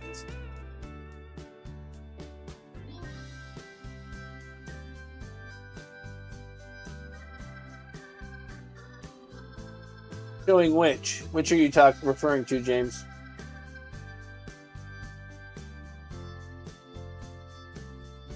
Not sure which you're referring to. Oh, the Hello Kitty train. Yes. That is not a problem. Give me 1 second. I need to file some things away before I drop something else. I'm going to file the trees away in a landscaping bin. And that'll give me room to put other things. Let me get, okay, so here, let me stop Thomas real fast. There's Thomas, there is Thomas. Thomas, stop. Pull Thomas off. Just give me a couple more minutes, get all this sorted out real fast. And I can put these away at my leisure. I'll do like Dave and just stage everything I'm pulling off the railroad on my desk.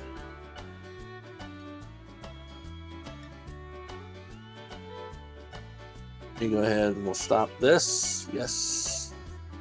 Okay. Stop that camera.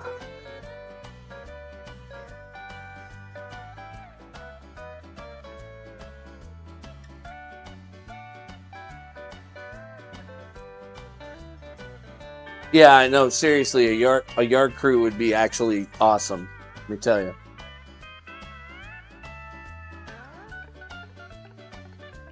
Okay, he was on that track. So, all right. Well, here goes nothing. We're gonna pull out the BLI first.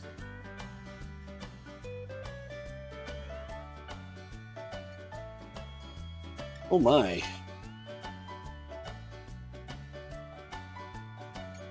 That is... It does not have a steam generator, so it probably would have been a freight locomotive. That is very pretty.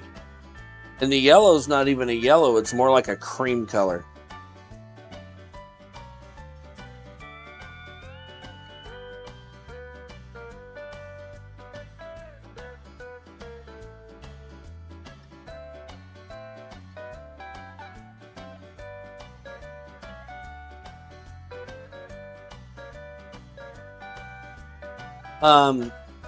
A home road.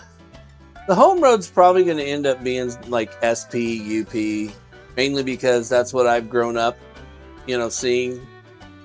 Growing up here where I am in California. So, SP I would probably say is like my home road. But like there are so many other railroads out there that had really nice equipment, had really nice trains. It would really be a shame if I just limited it to SP. It really would be. So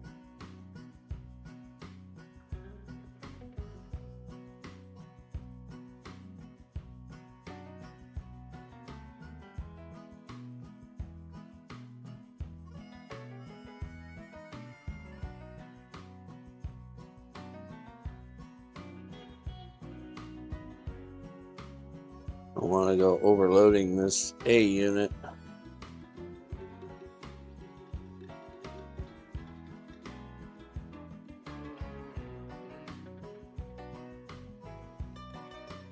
See if this Frisco car feels like playing nice tonight or not.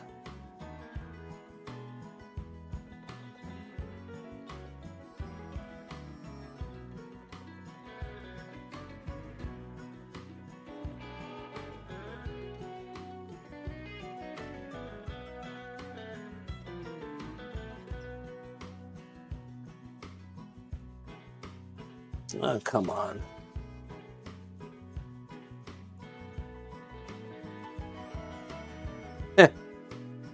Yes, BNSF.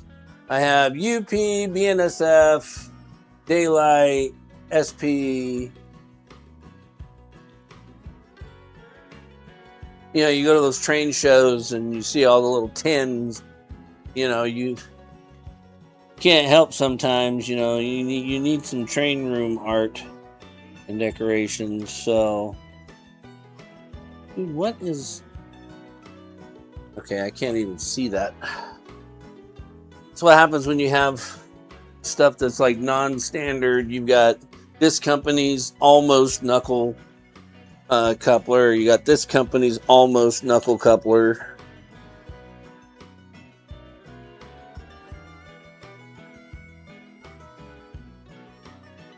What in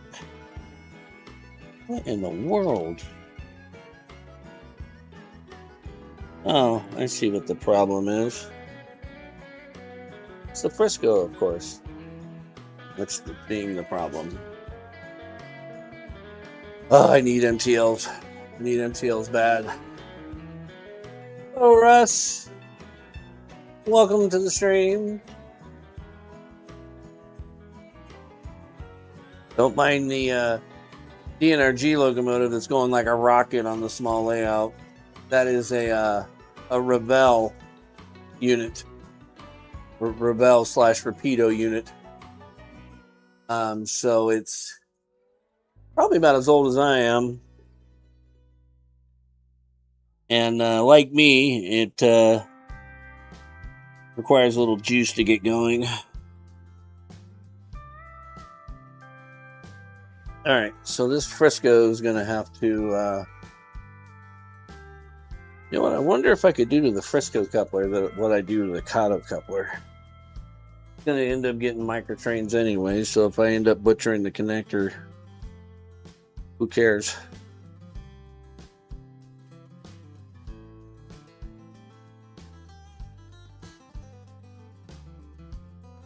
Sounds like the music just stopped. I'll have to go through and check it here in a minute. Oh, nope, there it goes. Let's see if that fixed its issue.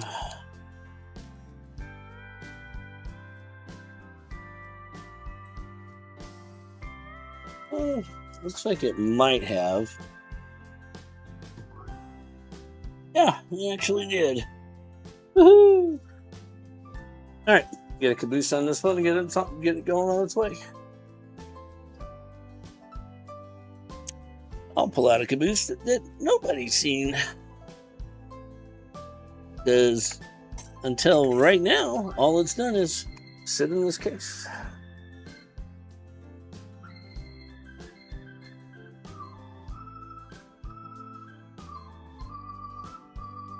Another one of my favorite little model train booth scores.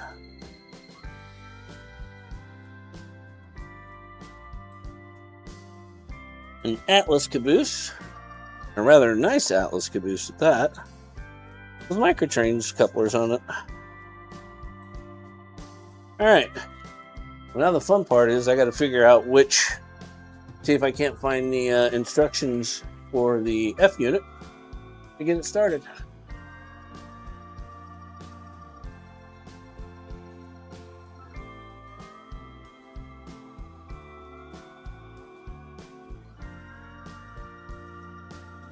What is Ice not being polite?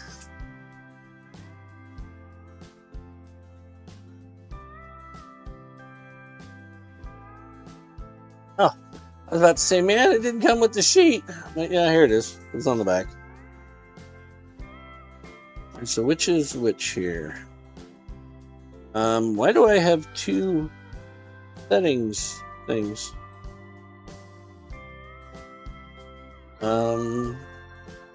Okay. Well, what we're going to do right now is we're going to go ahead and stop the UP and pull the power so that I can program the F3 real quick. Ow! It just zapped me. I have to leave these two separate because I have to clear their consist.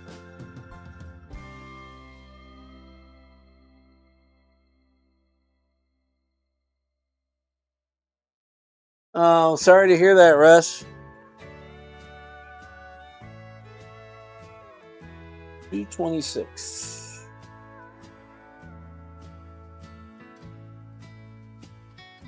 Okay.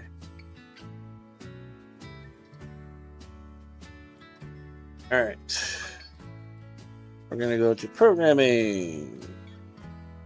Program track. Standard. And it's got to read the decoder. And while it's doing that, I will be sorting out other things.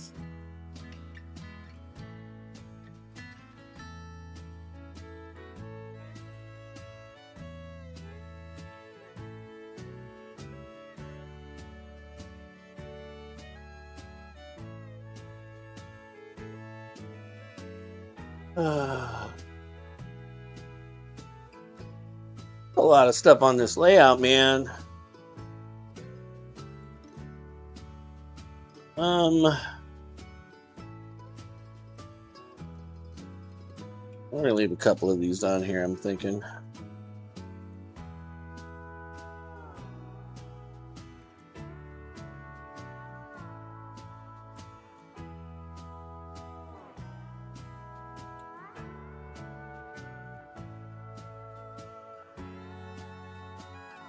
All right. Manufacturer, coded version.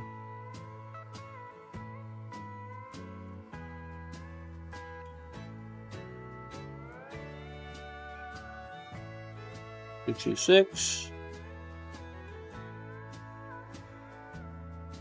Oh. Yeah. Long address. 226. Oh, it's already programmed 226. Nice. Did not know that. All right. Go ahead. Cycle the power real quick. And we'll get this F unit on its way. We'll, here, we'll do this. Don't mind the noises. Ooh. Probably. Apparently.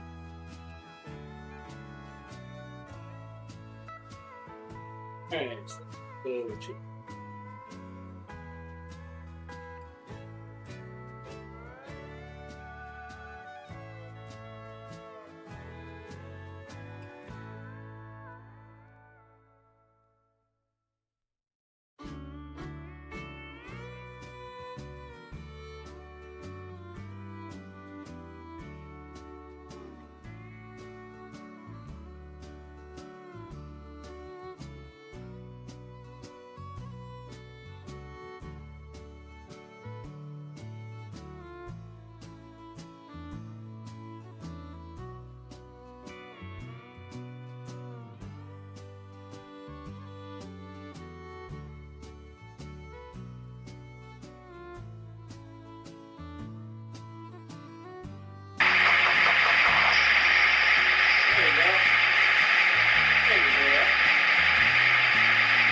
That's how you know it's not for you, Russ.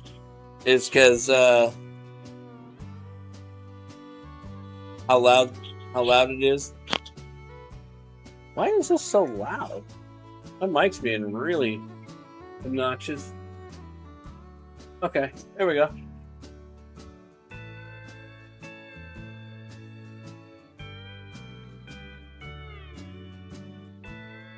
Oh yes, Russ. That was Mr. Kevin's idea. Why is my mic peaking so high? Oh dear Lord. Have to bring it down some. There we go. Peeking into the red way too much.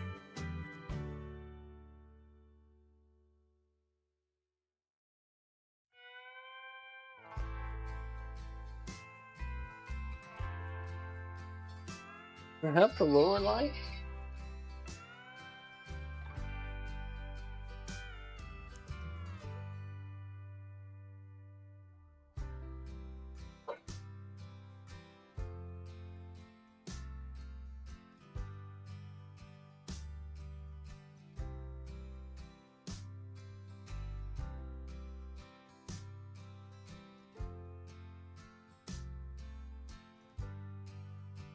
Actually, you know, the Jim one, the Dave having hair is only because in the picture that I used for that, it's standing on end.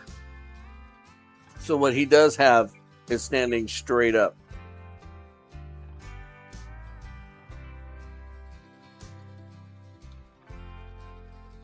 Oh, it does have a Mars light. Have a Mars light.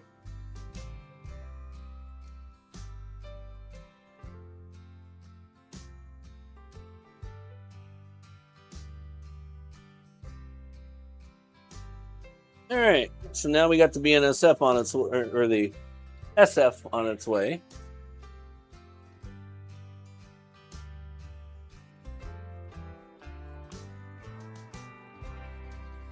Yeah, no, I thought it honestly turned out really, really hilarious. Honestly, we'll see how Dave feels when he watches the playback. I need to put the train together for the FL9 now. By the way, Russ, the Santa Fe you see going around the layout right now was actually a gift to me in a box we opened earlier. It's a Broadway Limited Paragon 4 DCC and sound. So it's a very, I think, awesome. Ward obviously thinks otherwise because of how loud it is, but I don't know. I kind of love it, honestly.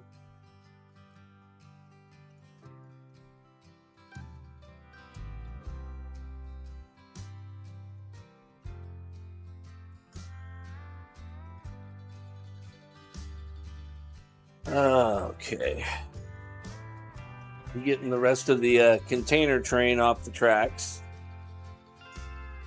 Yeah, my table's going to look like Dave's N-scale layout used to look after a stream.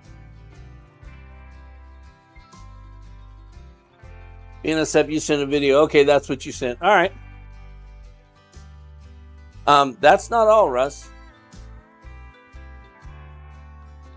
He sent me a Rapido Trains FL9 DCC and sound. And then he sent the only locomotive I knew that was coming, which was a Roundhouse 280 consolidation in Denver and Rio Grande Western. Plus a whole bunch of 3D printed cars and trucks and you name it, it was on there.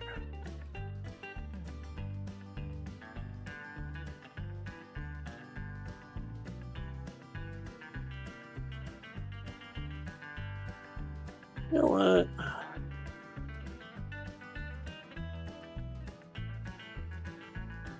The FL9 is gonna do an excursion, I think. I don't want to go throwing a whole bunch of filthy freight cars behind the FL9. But I've got a train that it can pull. Hopefully. We'll find out, though. We will find out. Don't necessarily need to make it all crazy, but all right, wish me luck. My butterfingers don't drop another friggin' locomotive tonight.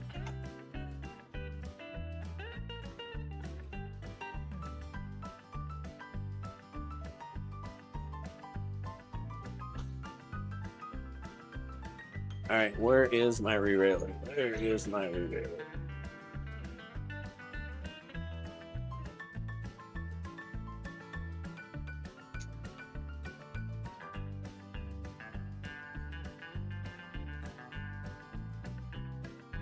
Okay, that's on the track.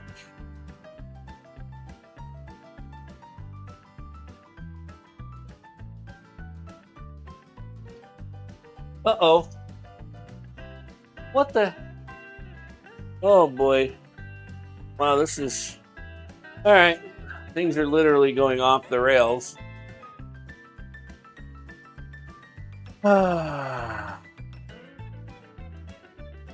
Oh, nice. Yep. I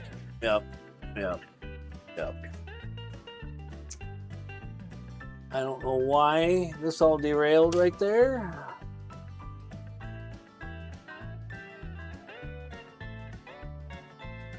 Oh boy. I'm gonna blame the Frisco.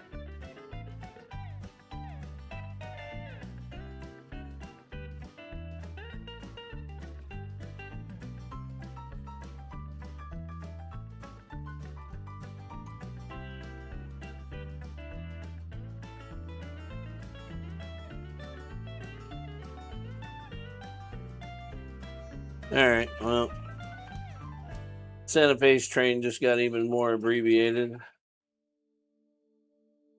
because two of the cars were behaving poorly.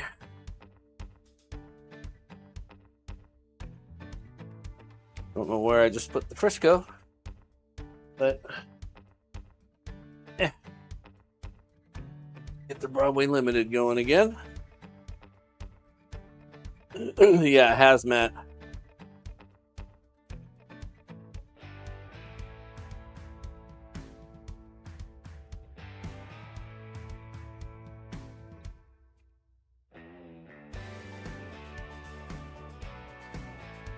Okay. All right. Back to what I was doing, and it would help if I put the trains on the proper track this time, because I literally caused an Addams family.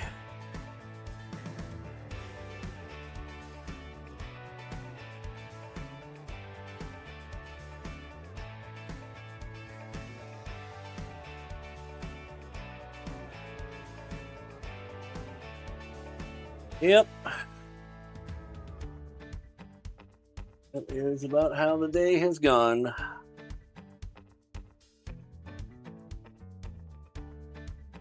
Which is fine. It shall work out in the end.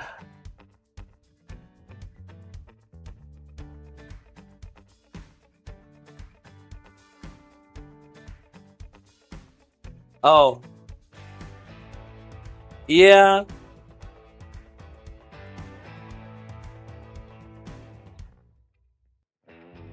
Yeah, I thought it was a pretty cool little thing to have on there, you know. After I finished it, what was even more cool was that Kevin came to me proposing the idea after I had already been thinking it.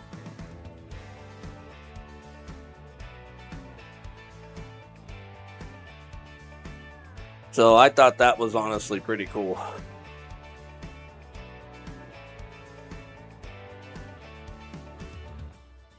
Trains. We are watching trains. I think I'm in the wrong stream.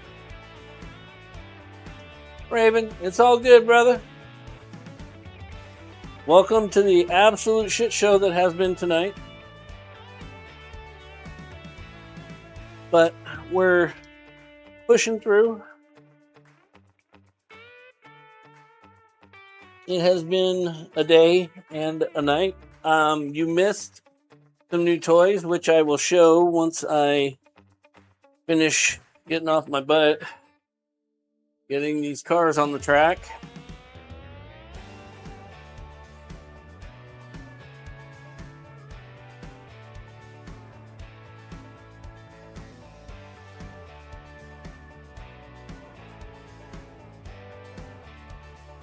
I'll put this car on the back just because, yeah, it's a nice nod. We'll just leave the train at that for now.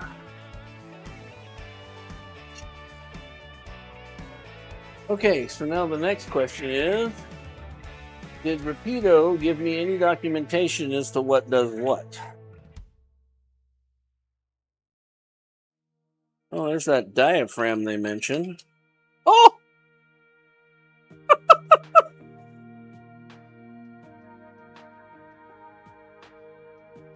Let me pick the diaphragm up off the floor. As I picked up the paperwork and shot the diaphragm into the air. Insert jokes here.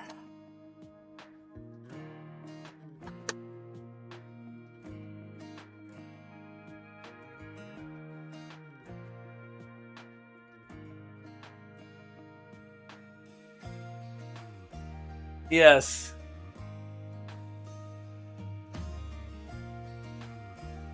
Not been a shit show? Yeah, I guess. Oh. Those are all numbers, so you can renumber the locomotive if you so wish. And they did not give me... Oh, there they are. Okay. So let's see if this FL9 is programmed. 5018. Okay, that's that. That. 5018.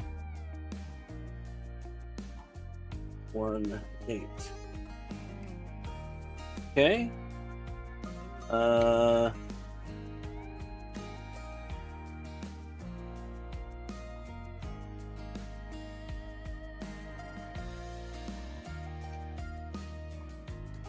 I don't hear any sounds from it, so I'm going to go ahead and guess it's not been programmed. Welcome back, Doc. Don't mind me, I'm fighting with my trains.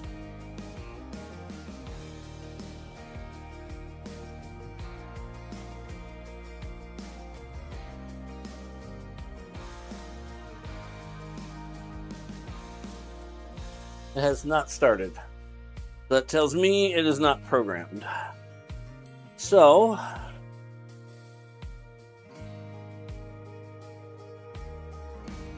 we'll set it just to 3 and run it as 3 for now.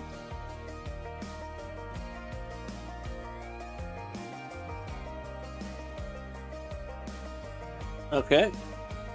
We got it started up. So that's something. Headlight. We have headlight. Bell. Yes. Dude, that Hancock air whistle is so awesome. My very first live steam engine I built had a Hancock for its whistle. Well, Live steam was a diesel, but yes. Yeah, trouble with trains. All right. Well, let's get it moving.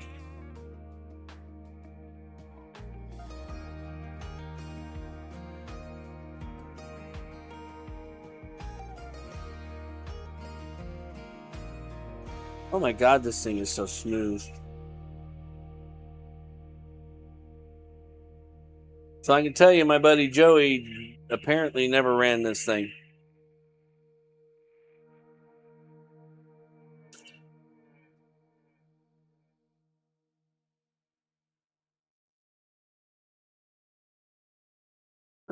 It's a little sensitive to track,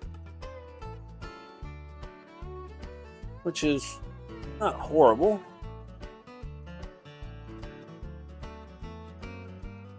This means I gotta probably get some of the bluing off the wheels.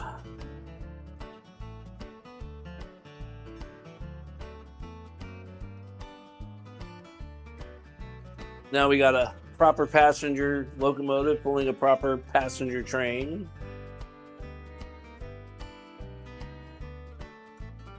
I don't know. I'm kind of really digging that thing. I'm really kind of digging that thing.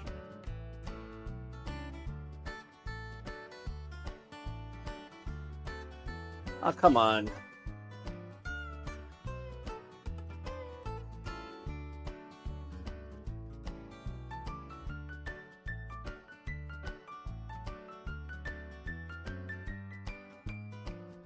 Yeah, why are we not looking at trains?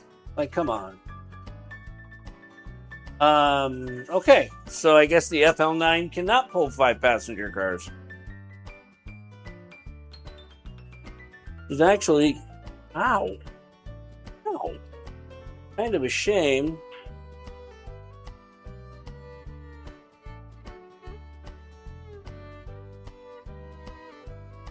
Considering it weighs so much.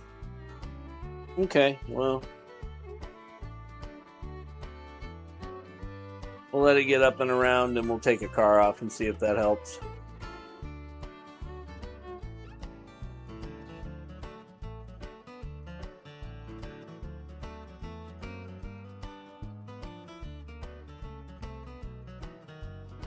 We'll let it get around to me. We'll pull the baggage off. We've got a combine or RPO or whatever right behind it, so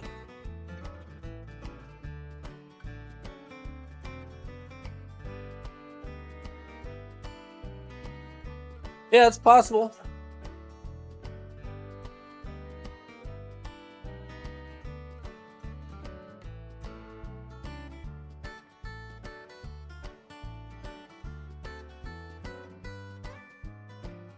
Gets around over here, we'll pull the baggage car off. It should be able to make it up the hill with 4 cars. I mean, I don't know how long the trains were that they used to pull, but I thought I remember seeing in some of the pictures they were fairly lengthy trains.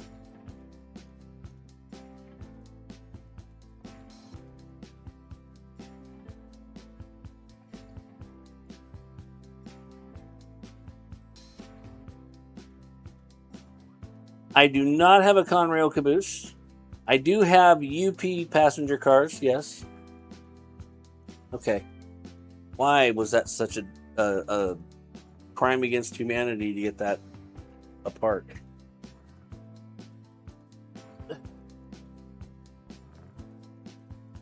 And I just reset the layout.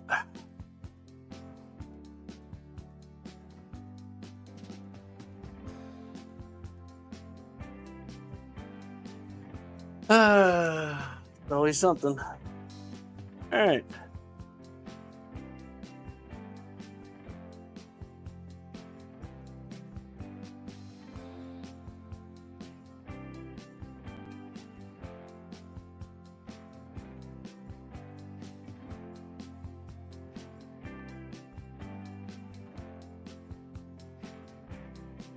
All right. It's starting up.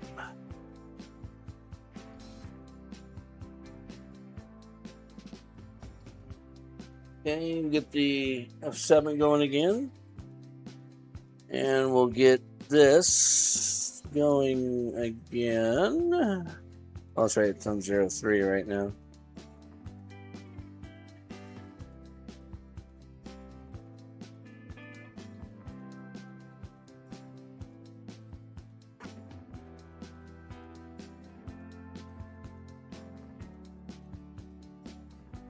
All right. We'll see if it makes it up the hill this time.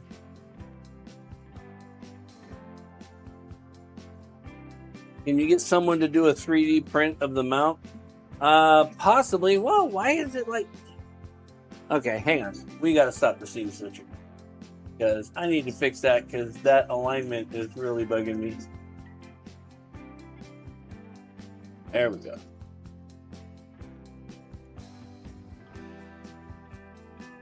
I just love how I have more gray hair than Dave does. And Dave has blondish gray hair.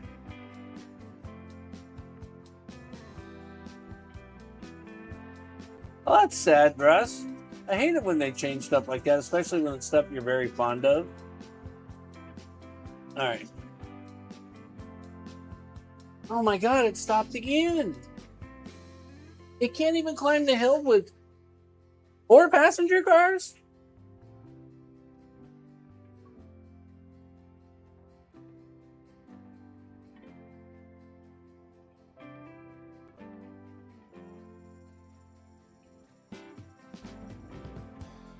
Kind of sad.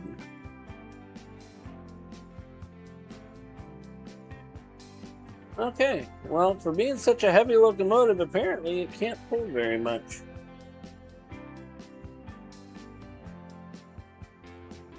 All right, well, let's see if she'll get up the hill with 3.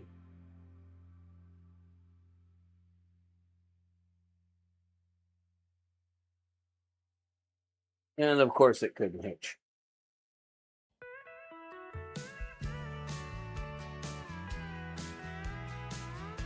There we go. Let's see if it'll make it up the hill with 3.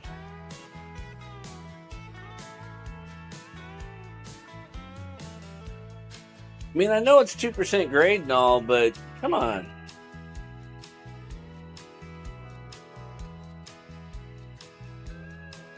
Well, it's making it up the hill with 3.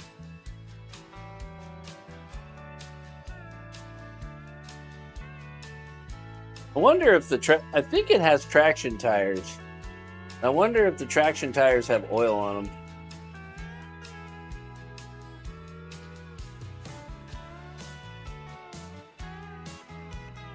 All right. Well, we got it going now. That's all that matters.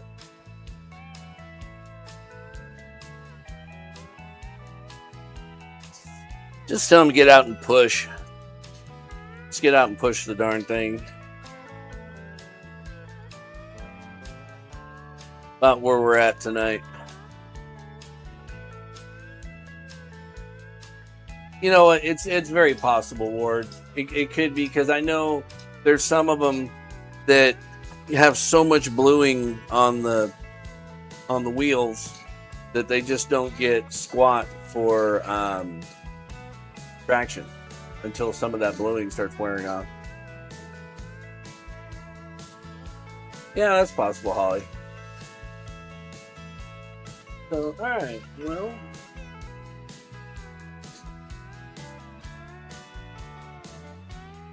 Yeah, it's very possible, Russ. It's known to cause things like that for sure.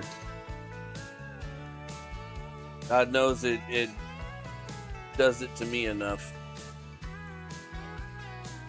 Oh, maybe leaving the tablet in the middle of the layout's not a good spot, huh?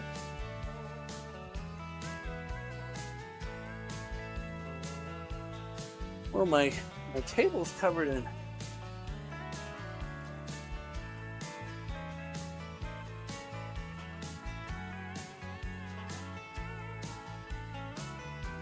All right. Well, now that we've got everything running, I'm absolutely loving that F3, by the way. That F7. That F7's nice. You know, we've got our little new Canadian national friend over here that's running pretty nice. And you know, we got our Rio Grande bullet train going over here.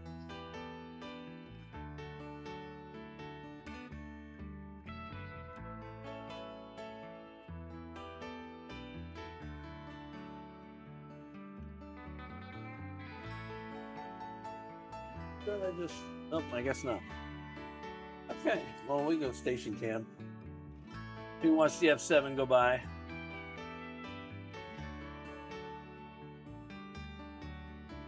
I really like that blue and cream on that F7. Oh, there goes good old Conrail.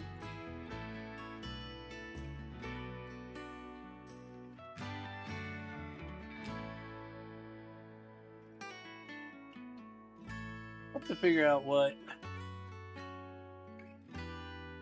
I mean, maybe it's just, you know, the FL9 was meant for flat runs, you know. I don't know. You know, I don't know how much grade climbing they would have done on their routes. I'll have to do some research. But, and again, too, it may just be that it'll break in as it goes.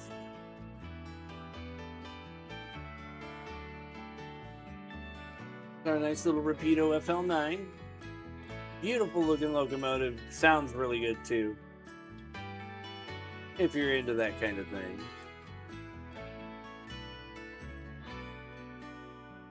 It's super smooth, runs really nice. A little lacking in the pulling department, but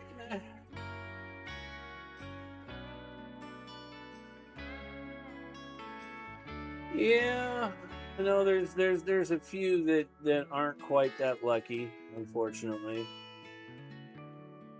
Uh-oh. Oh, it hit the points and it stopped. Oh. That's weird. Oh, now its lights are off. Okay.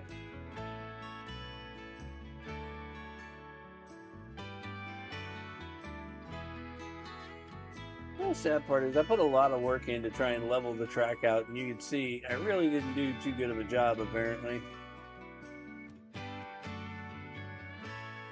Because it's still got humps and bumps and everything. All right, Richard, you have yourself a good night. Thank you for coming and hanging out. And we're just going to put it out there. We're probably going to just go ahead and close up shop at 11. So about 12 minutes away. You know, we're going to go ahead and close up shop. And let me turn on this scene switcher again. And I'll get the FL's lights on again.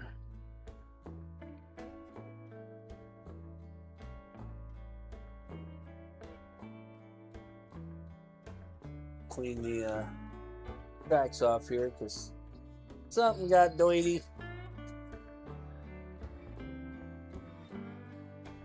It's hilarious because I sat there and was cleaning track for like over an hour earlier, and it really doesn't seem like it's done much.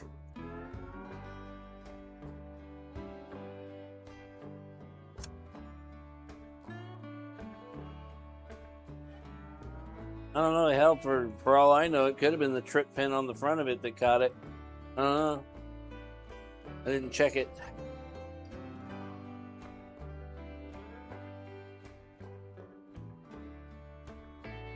Just love those bright red shoes on that FL9.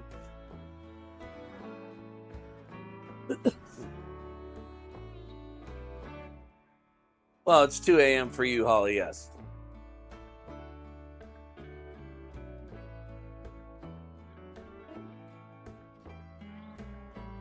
And so there's going to be a video coming out that will be showing the new CN engines and all the stuff that you guys, well, you guys, you guys have been seeing all night, but don't realize you've been seeing all night. All the little bits and pieces, little bits and pieces on the layout.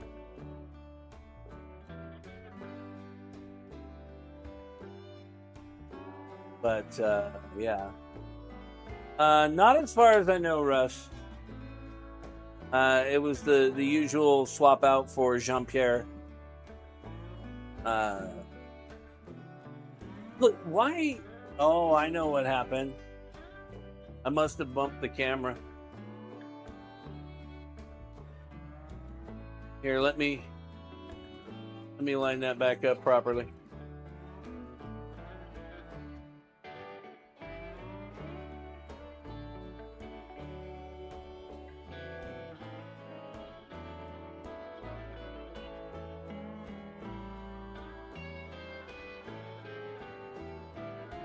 Yeah, unfortunately, Holly, it definitely seems that way.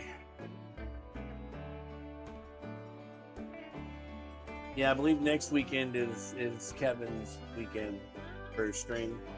So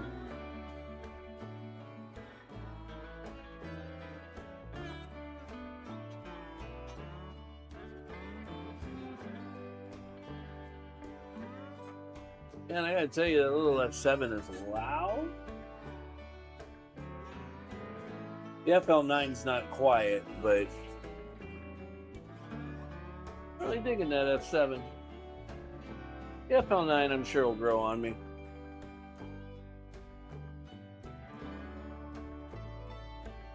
It is a gorgeous unit, though.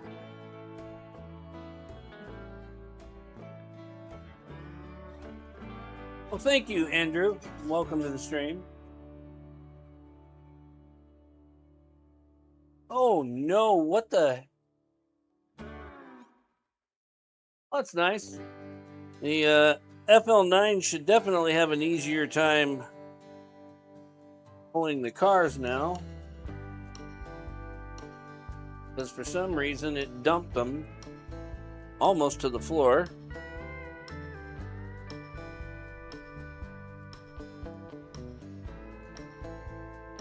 That's very weird. I don't know why that would have happened.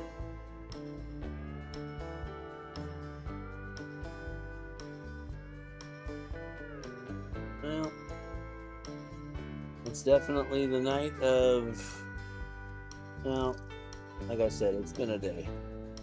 So, just continuing on into the night. Well, got flip back around. Oh, very weird. Very, very weird indeed.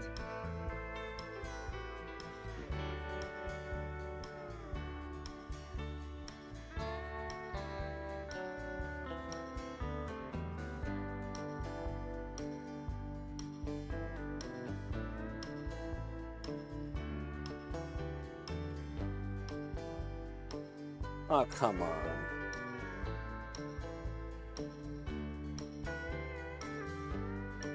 Alright, there we go.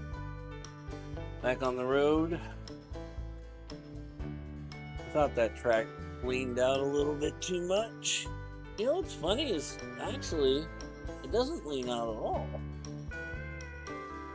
No, I'll have to look into it. Anyhow.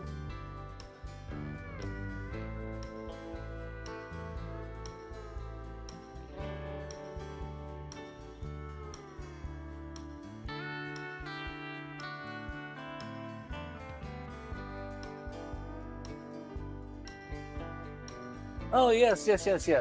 Let me get that for you, Russ. Sorry, I was dealing with not. Oh, I forgot. I still don't have a keyboard. Let me put my keyboard back.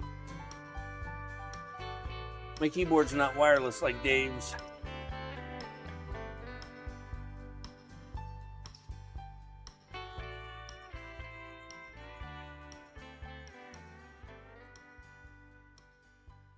YouTube. Rex Corner. Bane. Nice.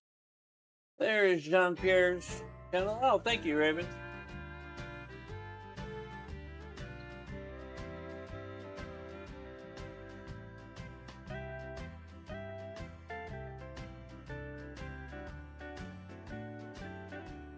All right. Well, a few minutes left.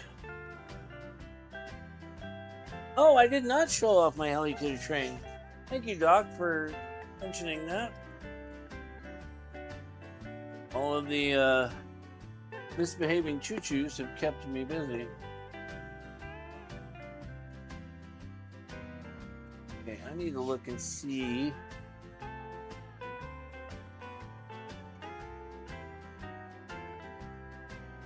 Oh, you know what? I think it does lean.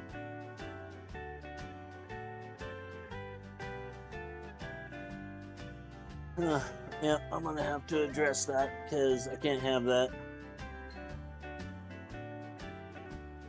I think I'm gonna probably stop the FL9 over near the station for now. Funny, it's the first time I've had cars get dumped off the side right there. So I'm gonna go ahead and probably just... Oh, I didn't realize it was on that track. Perfect. We'll just have the FL9 pull into the station.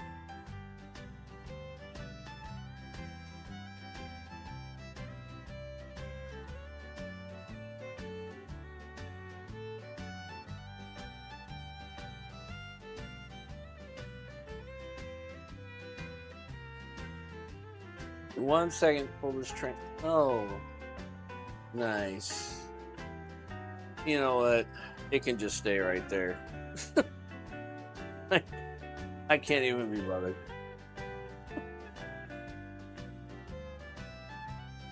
The night has been definitely one of those nights. Let me turn off the scene switcher here.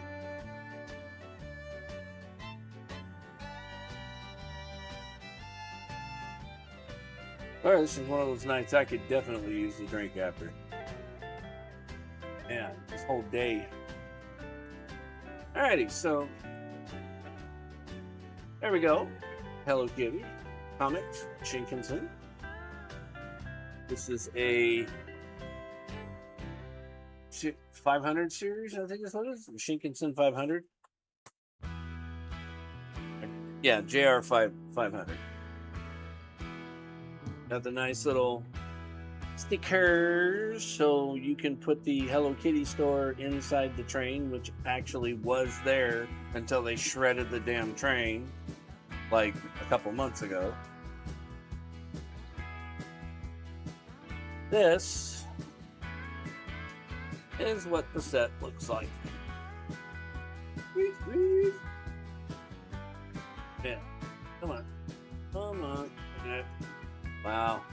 This whole backwards bit is really getting me. What we look like. It has the nice little the connectors between each car actually transfers power all the way down the line, so every car is a power pickup for the power car and the light cars on each end. So super smooth, super stable running. I've yet to see it flicker the lights, let alone stutter. This is my four, or she was 4 at the time. She's now 5. This was her first train. Her sister was a little jealous that she only got an American and a couple of passenger cars, and her sister got this. So, I also do have this Shinkansen as well.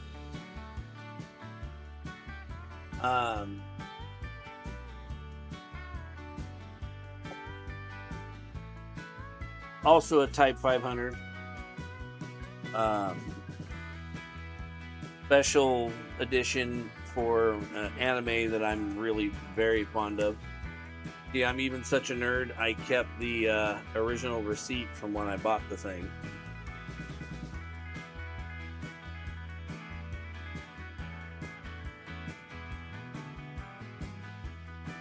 James, actually, she does. This is my bullet train, my Type 500. It is Kato. It does not transfer power from one car to the other, to the other, to the other.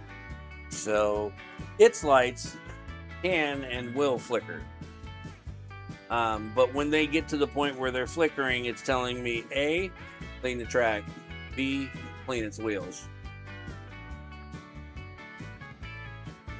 I do have a short video on the channel of me running both Shinkansens together, and it's also happened a couple of times on stream. That will probably happen again at some point. The biggest problem is these are both DC, and the only place that these two can run is that layout.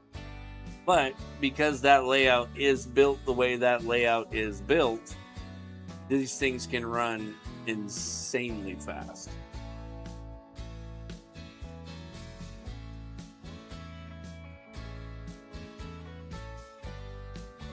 So, now, having said that, it is now 11:02. Yes, yeah, see, and the one set of cars that I've personally done the lighting in, like Dave has, do not flicker, but that's because of the capacitor that we've all put in the cars when we've done them. So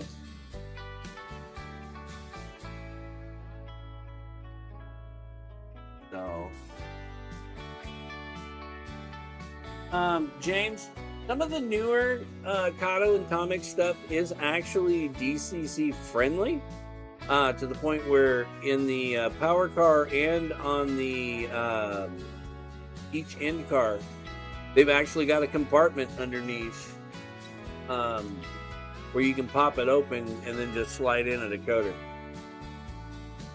Obviously, it's you know, I think even the Tomic stuff uses Kato decoders.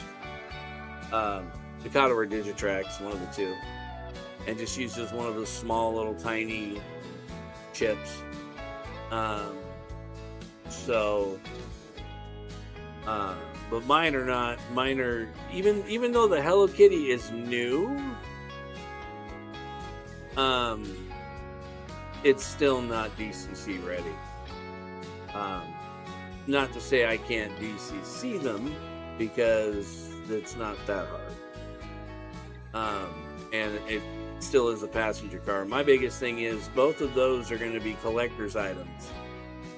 And that purple one, you saw the price tag on the front of it. They're not selling for that now. Add a 1 and a few zeros to that price tag, and that's what those are selling for now. Those that Project Ava Kato set on eBay, I think the lowest price I've ever seen is $800. Average price you're going to see is about $12. Just because Kato doesn't make them anymore. Yeah, some of the newer sets and the stuff like Dave has and stuff like Kevin has. Yes. The Hello Kitty I picked up, I think I paid with shipping from Japan. I paid like $3.25 for this, for the Hello Kitty. The Project Ava, if you just put in Kato Project Ava N-Scale Bullet Train or Shinkansen, or hell, you probably just put in Kato Project Ava EVA, it should pop up, and they're not cheap.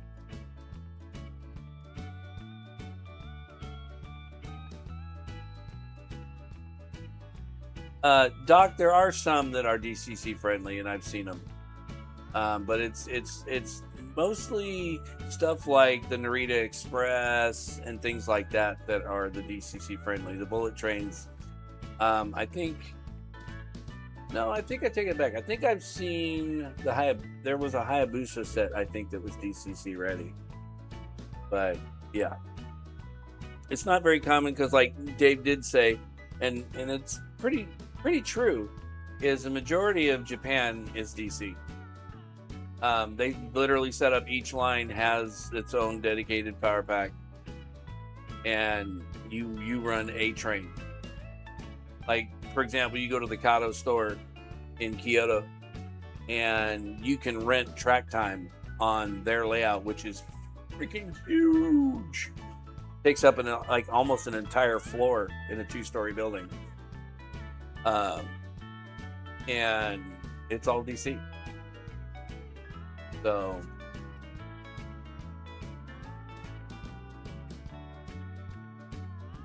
yeah, exactly. And so, but that's part of the reason why those aren't DCC is I know you can do it. I just don't want to possibly drop its value. Not that I really care, because I bought the damn thing because I love it, because I love the anime, and it's a freaking bullet train. And with my little speedo thing, I've had it up to its actual operating speed and end scale. It's not that hard. It looks like it's about to fly off the rails at that speed. But yeah. Yes, David's right. There's a if you ever get a chance, get bored, and you want to see what the Kato store in Kyoto looks like, there's a channel called Choo Choo Travel that is a self-proclaimed train nut and Kato nut, and literally visits their company headquarters store in Kyoto once a week at least. He's been he just posted a video the other day too, where he was at he went to a coffee shop where they've got an N scale layout in there, and you can pick the train to run while you're having your coffee. Where the hell are these, man? I wouldn't mind this kind of stuff. But anyhow, well, thank everybody for coming out and hanging out. Oh, stop being a lazy butt. Sit up some. Um, uh, yeah, brain is mush today. Again, thanks everybody for coming out and hanging out, staying out, and humoring me for staying up so late. I really do appreciate it. Thanks for.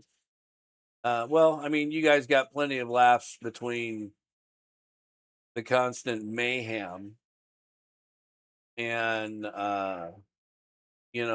getting to see Mount Rush away from it. See, the damn thing moved again. I'm wondering if the commuter's not bumping it every time it goes by, because it's really close to the track. But yeah, we'll see if we keep it around.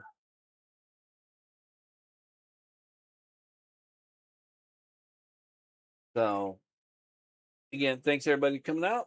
Hope you guys have a great rest of your weekend, and gonna try and get some more layout work done this next week. Fix some of the things from this last week's worth of work that didn't work out quite as well as planned. Um, Finish ironing out bumps in the track. I don't know if anybody noticed, but from about right here where my fingertip is, all the way around to right about here on the main line on the lower level is now glued in place. There's no more pins. So we're getting there. We're slowly but surely moving around. I'm taking about 3-ish foot sections at a time, gluing them, making sure the joints are all how they're supposed to be. I wish I had those little weighted blocks like Dave has, because those would be great to just set on the joints when you go to glue the track down. Oh, now the music finally died. How many hours in? So, yeah. So we're gonna do some more work. I'm gonna try and finish up that video. and get it out to maybe tomorrow. And then I have another video that's pending on some deliveries. I have another delivery. Well, I have two deliveries coming from eBay.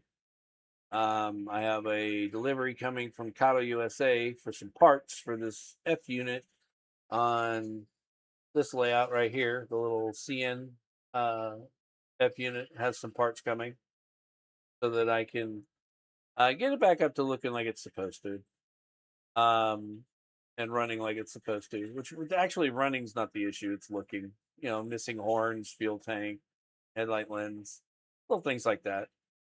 But yeah, so have a great rest of your weekend, everybody. Stay safe out there. Keep it on the rails.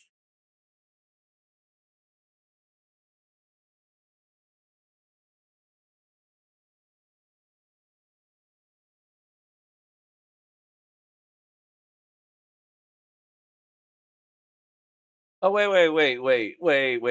You've been lurking all night. You, Thrust whore is awesome. Yeah. Well, I mean, come on.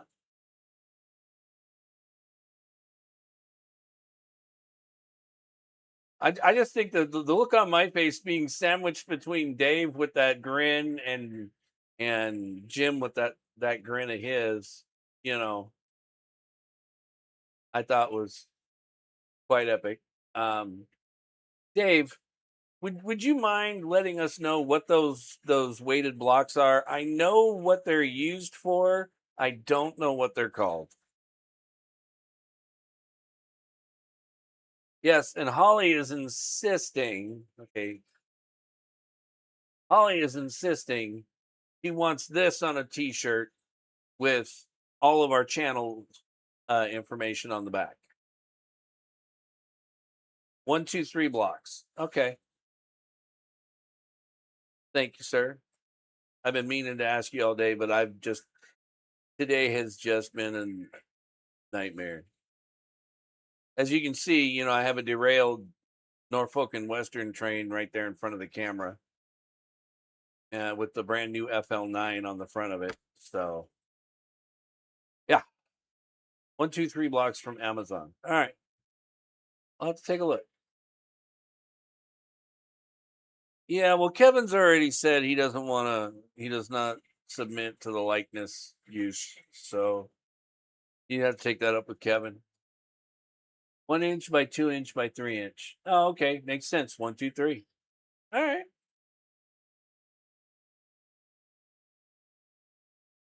Thank you, Dave. Thank you, James. Again, everybody, have a great weekend. Stay safe. We'll catch you next time.